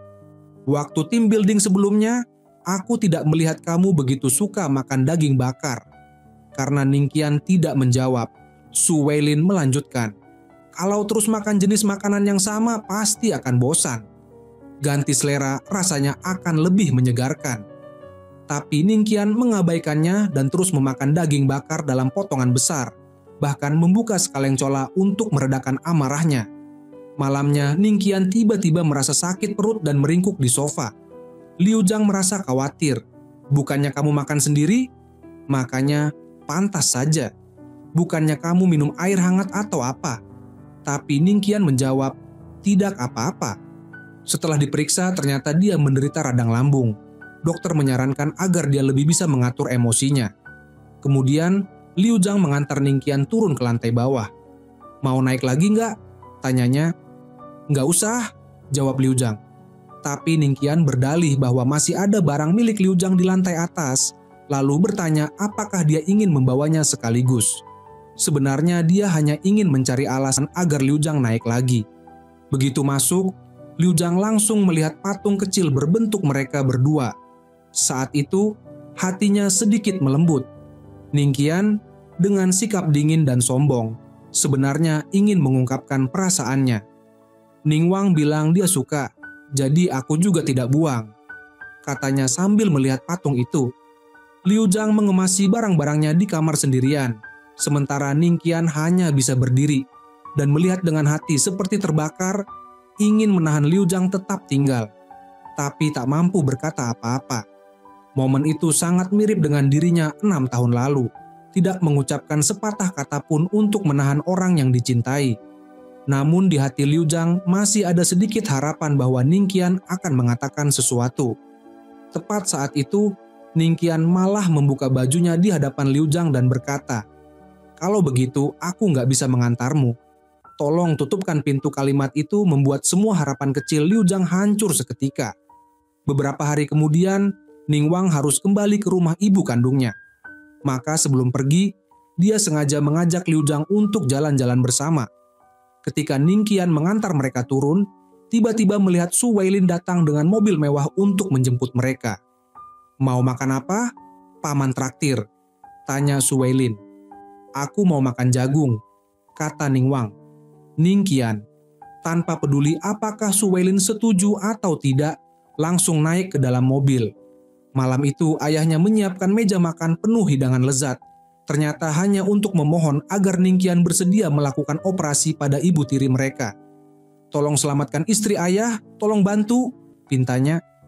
Ningqian awalnya mengira ayahnya datang karena rindu, sekaligus ingin makan malam bersama. Tidak disangka, ternyata tujuan sesungguhnya adalah soal ibu tiri. Ningqian langsung menolak. Tapi ayahnya tahu bahwa satu-satunya orang yang bisa menyelamatkan istrinya hanyalah putranya sendiri. Dan karena itu ia hanya bisa meminta bantuan pada mantan menantunya. Setelah Liu Zhang melihat berkas medis, dia sengaja meletakkannya di meja kerja Ning Qian. Malam harinya, dia juga mengirimkan kasus-kasus serupa ke sana. Namun Ning Qian tetap bersikap dingin, langsung menyisihkannya ke samping dan mengeluh kepada Liu Zhang. Siapa yang pegang rekam medis, dia yang tangani. Liu Zhang pun hanya bisa membawa mereka mencari dokter senior lain di rumah sakit. Namun dokter senior mengatakan bahwa hanya Ning Qian yang bisa menerima operasi itu karena hanya dia yang pernah menangani kasus serupa sebelumnya dan hasilnya selalu sukses tanpa kekambuhan. Dokter itu menyuruh Liu Zhang untuk membujuk Ning Qian. Malam itu secara kebetulan Ning Qian menangani operasi serupa lagi. Setelah operasi, Liu Zhang langsung datang membawakan payung. Memujinya bahwa operasi tadi sangat hebat dan bertanya mengapa dia tidak bisa melakukan operasi untuk ibu tirinya. Tapi Ning Qian tetap menolak, tidak ingin Liu Zhang terus membahas hal ini lagi. Namun kondisi ibu tirinya semakin memburuk. Liu Zhang akhirnya memutuskan dia pasti akan menemukan cara untuk menyembuhkan ibu tirinya. Kemudian dia kembali menemui Ning Qian. Dengan marah, Ning Qian bertanya, "Apa dasar kamu memaksa aku untuk menerima operasi ini? Aku juga punya hak untuk menolak." Sebenarnya Liu Zhang mengerti. Dulu ayah Ning Qian memilih untuk tidak menikah lagi dengan ibunya dan memilih ibu tirinya saat ini. Saat itu Ning Qian masih kecil dan hal itu tentu menjadi pukulan berat baginya. Namun sekarang keadaan sudah berbeda. Ning Qian sendiri pernah menikah dan bercerai, sehingga dia seharusnya mengerti bahwa persatuan tidaklah mudah. Selain itu, bukankah ibunya sendiri yang menolak untuk menikah lagi? Sebenarnya baru-baru ini Ning Qian mulai memahami. Saat itu ayahnya hanya membuat pilihan yang biasa, seperti orang dewasa pada umumnya. Bagaimanapun ibunya terlalu sibuk dan tidak bisa merawat keluarganya, jadi ayahnya butuh seseorang untuk merawat Ning Qian. Namun pada hari ketika ayahnya pergi meninggalkan rumah, Ning Qian berlari mengejarnya, ingin agar ayahnya kembali, tapi ayahnya terus pergi tanpa melihat ke belakang. Bahkan meskipun ibunya yang mengajukan perceraian lebih dulu, ayahnya tidak tahu bahwa setelah perceraian ibu Ning Qian hidup dalam kesedihan yang mendalam. Setiap kali melihat foto keluarga, dia selalu menangis diam-diam karena di dalam hati ibu, ayah Ning Qian tak pernah benar-benar dilupakan. Suatu malam, Ning Qian keluar untuk mencari ayahnya, berharap ayahnya akan kembali. Namun dia tersesat. Ibunya mencari ayahnya lagi, berharap mereka bisa rujuk, tetapi ayahnya sudah menikah dengan orang lain. Ning Qian mengatakan bahwa dia tidak akan pernah melupakan hari itu. Dia juga merasakan perasaan yang sama. Bukan hanya mesin bedah yang bisa membawa kebencian dan perasaan yang rumit ke ruang operasi. Singkat cerita, karena kesalahan adik Liu Zhang, Ning Qian yang sedang dalam proses mendapatkan promosi dan kenaikan gaji, tiba-tiba saja dia tereliminasi tanpa alasan jelas. Apa yang mengejutkan orang lain adalah bahwa Ning Qian tidak memberikan penjelasan apapun, bahkan tidak mengakui bahwa dia telah menerima uang suap. "Aku lebih memilih kehilangan pekerjaan daripada mengungkapkan kebenaran," pikirnya. Ternyata semua ini karena Ruanlang, adik Liu Zhang. Jika masalah ini dibesar-besarkan, itu akan menghancurkan karir Liu Zhang. Karena itu, Ning Qian memutuskan untuk pergi sendirian dan menanggung semua rumor yang beredar. Sementara Liu Zhang tidak tahu apa-apa. Namun, Liu Zhang merasa ada yang tidak beres. Jadi dia buru-buru mengejar Ning Qian dan bertanya apakah pengunduran diri Ning Qian ada hubungannya dengan dirinya. "Kamu terlalu banyak berpikir. Aku hanya merasa sedikit lelah dan ingin berubah suasana," jawab Ning Qian. Namun, sikap Ning Qian membuat Liu Zhang merasa tidak percaya pada penjelasannya. Ketika dia merasa bingung dan tidak tahu harus bagaimana, perkataan Su Weilin membuatnya tersadar. "Aku mendengar dari ayahku bahwa menerima uang suap itu melibatkan perantara yang mengambil uang," katanya. Jadi masalah ini pasti tidak bisa diungkapkan. Liu Zhang kemudian teringat perilaku aneh adiknya sebelumnya, ditambah dengan fakta bahwa keluarga pasien memberi hadiah. Sekarang dia yakin bahwa orang yang menjadi perantara itu adalah adiknya sendiri. Setelah mengetahui kebenaran, Liu Zhang merasa putus asa dan ingin mencari Ning Qian. Saat itu Ningqian sedang berlatih di ruang gym dengan Su Weilin. Kedua pria yang bersaing itu bertemu, dan rasa cemburu Ningqian yang sudah lama terpendam akhirnya meledak. Walaupun keduanya sudah dewasa, mereka bertengkar seperti anak-anak. "Seberapa tua kamu? Masih bertingkah seperti anak kecil. Siapa yang mengadu pada ibumu?" Ningqian berkata sambil marah. Meskipun tampaknya konyol, sebenarnya pertengkaran ini memiliki dampak besar. Hanya setelah melihat Ningqian bertingkah seperti ini, Liu Zhang akhirnya yakin bahwa dia benar-benar mencintainya. "Kamu, apapun itu, karier atau masa depan, tidak ada yang lebih penting darimu," kata Ningqian. Liu Zhang kini menyadari bahwa Ningqian yang dulu lebih disukainya. Seorang pria akan menjadi kekanak-kanakan karena cinta. Itu bukan karena tidak ada alasan, melainkan karena cinta yang sejati datang pada waktunya dan tak bisa ditahan lagi. Pada akhirnya, mereka berdua tak bisa menahan diri dan berciuman, sebuah cara untuk mengungkapkan perasaan mereka. Semakin dalam cinta, semakin kuat ciuman mereka. Pada akhirnya, di mata Liu Zhang hanya ada Ningqian, dan di mata Ningqian hanya ada Liu Zhang.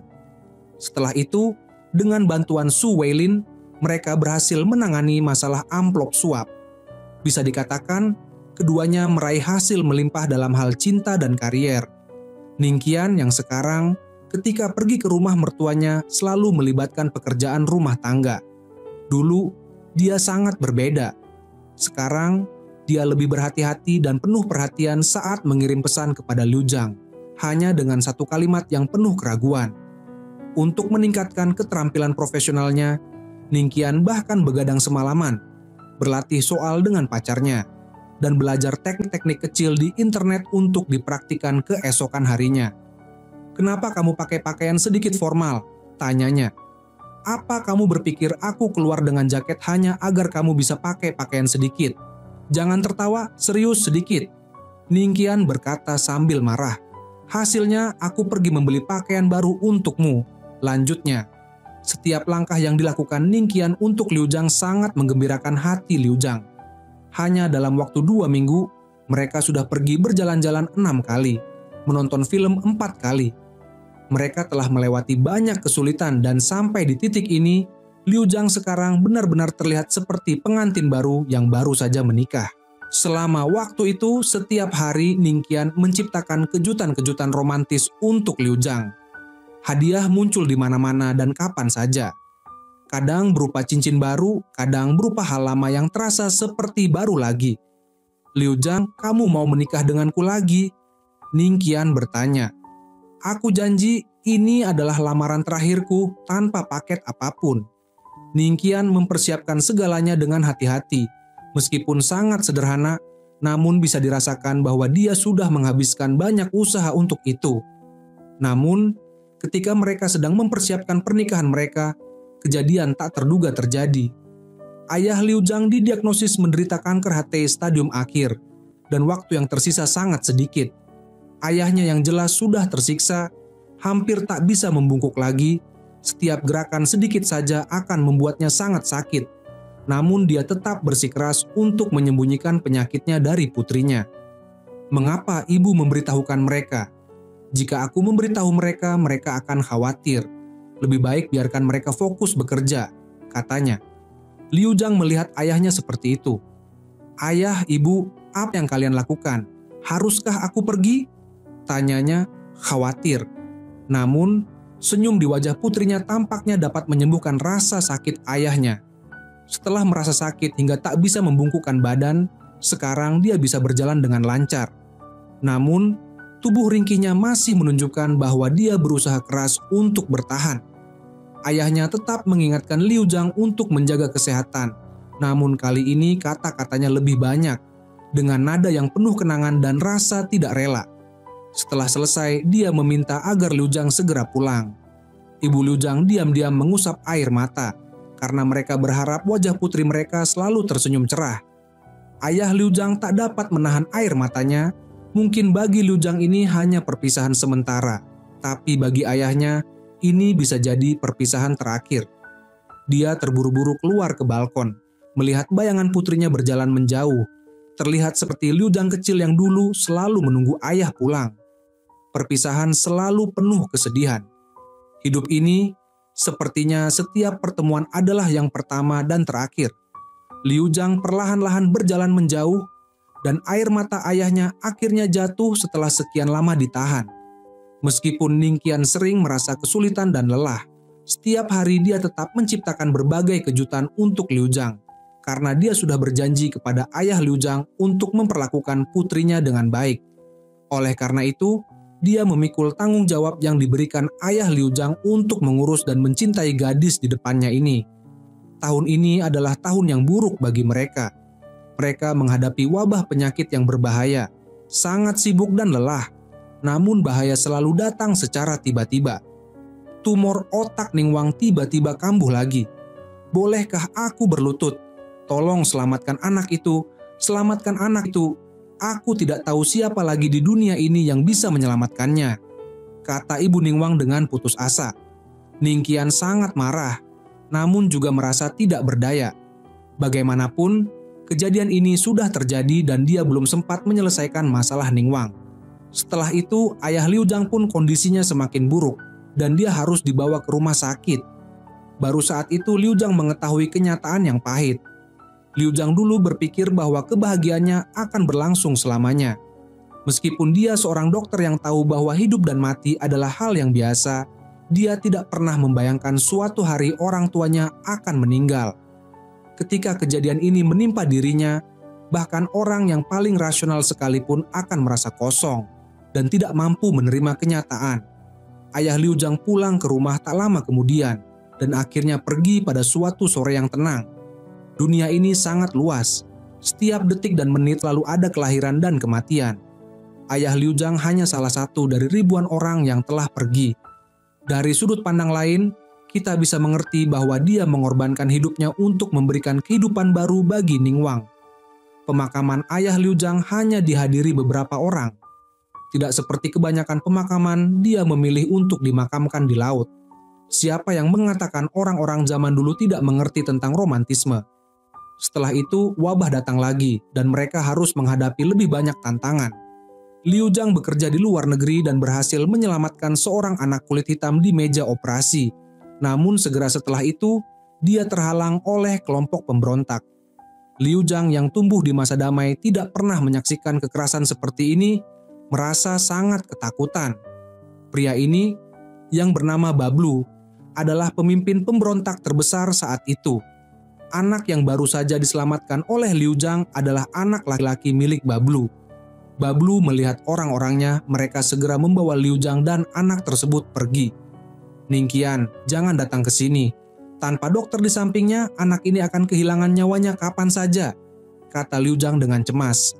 Beruntung, pada saat yang kritis, Ningqian dengan cepat kembali ke rumah sakit. Untuk melindungi keselamatan Liu Zhang, dia tidak ragu untuk mempertaruhkan nyawanya, memasuki sarang harimau sendirian. Karena dia tahu betul bahwa pemberontak ini sangat kejam. Jadi jika ada satu orang yang harus pergi, itu pasti harus dia. Setelah Ningqian dibawa pergi, Liu Zhang mulai merasa putus asa. Dia tidak mau makan dan hanya menatap pintu dengan harapan, berharap suatu saat Ningqian akan muncul kembali. Namun, semakin lama dia semakin tidak tahu harus bagaimana, karena Ningqian tidak kunjung kembali. Beberapa hari kemudian, komandan militer datang ke rumah sakit dan memberi mereka berita tentang Ningqian. Mereka menemukan 2 mayat di markas Bablu, namun karena terbakar, identitasnya tidak bisa dikenali. Salah satu mayat memiliki tinggi badan dan tubuh yang mirip dengan Ningqian. Kami percaya Alpha mungkin telah meninggal di jalan. Dia mungkin dibunuh oleh Bablu, baik karena dendam atau untuk mengurangi tekanan yang ditimbulkan oleh militer, kata mereka. Liu Zhang hancur mendengar kabar tersebut. Mereka tidak tahu bahwa Ningqian masih hidup. Dia sedang berusaha keras untuk menyelamatkan anak Bablu. Bablu tidak hanya tidak membunuhnya, tetapi malah ingin memanfaatkan Ningqian untuk bekerja untuknya. Aku rasa aku harus pergi sekarang. Alpha sudah tidak membutuhkan aku lagi. Tetapi aku membutuhkanmu, kata Bablu. Aku tidak akan bekerja untukmu, jawab Ningqian tegas. Aturanmu atau hilang. Ningqian tidak mundur sedikitpun dan tetap teguh pada pendiriannya. Untungnya, Bablu masih memiliki sedikit rasa hormat. Dia tidak membunuh Ningqian, melainkan membawanya kembali. Ningqian menjadi orang pertama yang selamat dari tangan Bablu.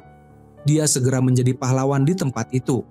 Di mata orang-orang biasa, dia bisa dianggap sebagai seorang pahlawan yang pemberani, tetapi di mata militer dia menjadi orang yang diragukan. Mereka tidak bisa percaya bahwa Bablu akan baik hati. Oleh karena itu, Ningqian terus dipantau sepanjang waktu. Aku tidak akan bekerja untuk Bablu, tetapi aku juga tidak akan mengkhianatinya, kata Ningqian tegas. Namun, saat dia sedang melakukan operasi, dia menerima telepon yang tidak bisa ditelepon balik. Dia menduga itu adalah Bablu yang mencari-cari alasan untuk memanggilnya.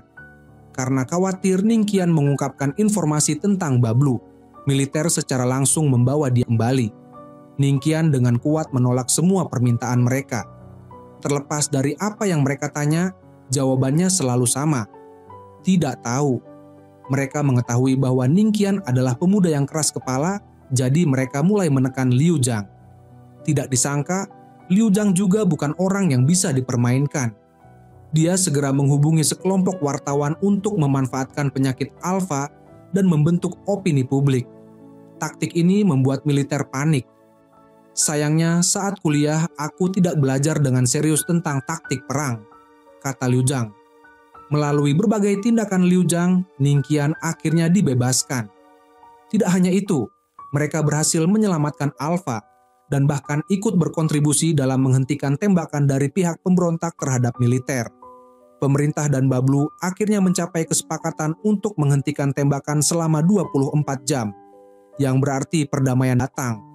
Setelah ancaman perang hilang, keduanya mulai menjalani kehidupan mereka, berusaha menyelamatkan orang-orang. Waktu berlalu dan Ningqian terus memberikan kejutan-kejutan yang tak terduga untuk Liu Zhang, termasuk mengajaknya untuk melihat bintang bersama. Sebenarnya, Ningqian bukanlah orang yang tidak mengerti tentang romantisme.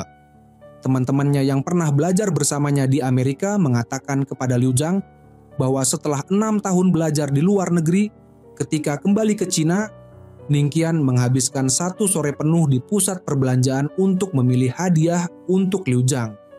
Meskipun kaki temannya sudah terasa lelah, Ningqian akhirnya memilih sebuah cincin yang terukir, nama Liu Zhang di dalamnya. Akhirnya, Ningqian memiliki kesempatan untuk memakaikan cincin itu pada jari Liu Zhang. Namun, Liu Zhang tidak merasa bahagia karena dia marah kepada Ningqian. Aku membenci kamu. Kamu telah membuat kita menyia-nyiakan 6 tahun, katanya. 6 tahun yang lalu, ketika dia mengajukan perceraian, mengapa Ningqian tidak langsung menolaknya?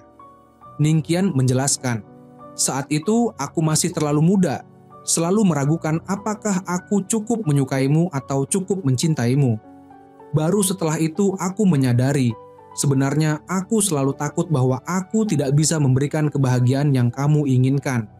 Namun bagi Liu Zhang, kebahagiaan terbesar adalah selalu berada di sisi Ningqian. Apakah sekarang kamu cukup suka dan cukup cinta? Tanya Liu Zhang. Tanpa diduga, tepat setelah mereka menyelesaikan pekerjaan dan bersiap pulang, Ningqian tiba-tiba terluka. Liu Zhang yang melihat tubuhnya penuh luka merasa sangat ketakutan dan segera membawanya ke rumah sakit. Sepanjang perjalanan, dia terus berbicara kepada Ningqian, tetapi Ningqian tidak memberi respon sedikit pun. Akhirnya, mereka sampai di rumah sakit, tetapi tidak ada dokter yang ada untuk menangani cedera Ningqian. Liu Zhang hampir jatuh ke dalam keputusasaan dan hanya bisa berharap bahwa teman dekatnya yang bisa menyelamatkan Ningqian, karena selain dirinya, tidak ada yang bisa membantu. Untuk menyelamatkan Ningqian, Liu Zhang berusaha untuk tetap tenang, tetapi tidak disangka Ningqian tetap tidak sadar. Liu Zhang duduk di depan ranjangnya tanpa makan atau minum, hanya menunggu. Teman dekatnya khawatir Ningqian masih belum sadar, sedangkan Liu Zhang akhirnya terjatuh kelelahan. Begitu dia tidur, dia bermimpi sedang menerbangkan layang-layang, tetapi tiba-tiba talinya putus, dan layang-layang itu terbang pergi, tidak akan pernah kembali. 3 hari kemudian, Liu Zhang terbangun dan menemukan Ningqian telah hilang, tidak ada jejaknya. Teman dekatnya hanya tahu bahwa dia dibawa pergi pada tengah malam, tetapi kemana tidak ada yang tahu. Liu Zhang merasa bahwa Ningqian pasti sudah meninggal, hanya saja tidak ada yang berani memberitahunya. Temannya mencoba untuk menenangkannya. Jangan berpikir macam-macam, Ningqian akan baik-baik saja. Dia akan sembuh. Namun, Liu Zhang merasa tidak bisa tenang dan terus mencari Ningqian. Mereka kembali ke negara asalnya, mencari di setiap rumah sakit, tetapi Ningqian tidak ditemukan. Akhirnya, Liu Zhang memutuskan untuk kembali ke tempat terakhir di mana Ningqian menghilang. Untungnya Ningqian masih hidup dan telah sembuh, tetapi dia tidak mengenali Liu Zhang dan menganggapnya sebagai orang asing. "Halo, nama saya Ningqian. Bagaimana saya harus memanggilmu?" katanya, seperti memperkenalkan diri untuk pertama kalinya. Liu Zhang ingin mengetahui apa yang sebenarnya terjadi. Setelah 1 bulan perawatan, Ningqian akhirnya sadar. Tetapi begitu dia sadar, dia kehilangan ingatan.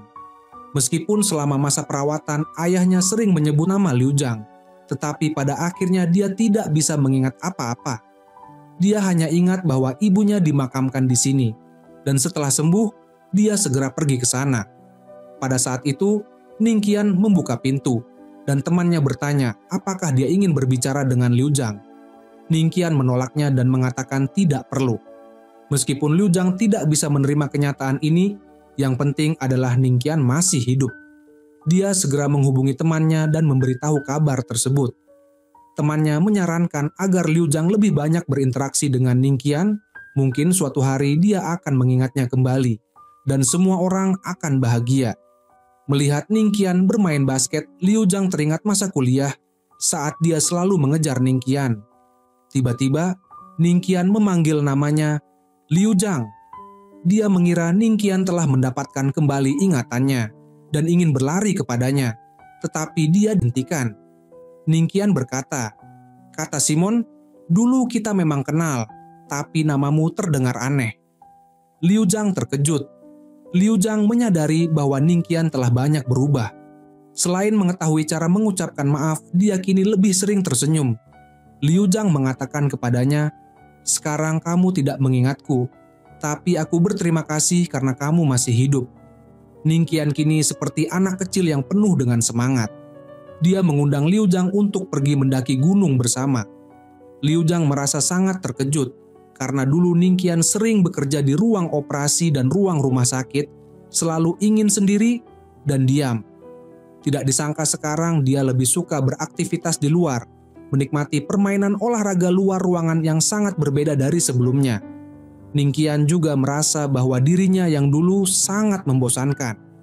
Di perjalanan mendaki gunung, dia terus bertanya kepada Liu Zhang mengapa dia memilih menjadi dokter.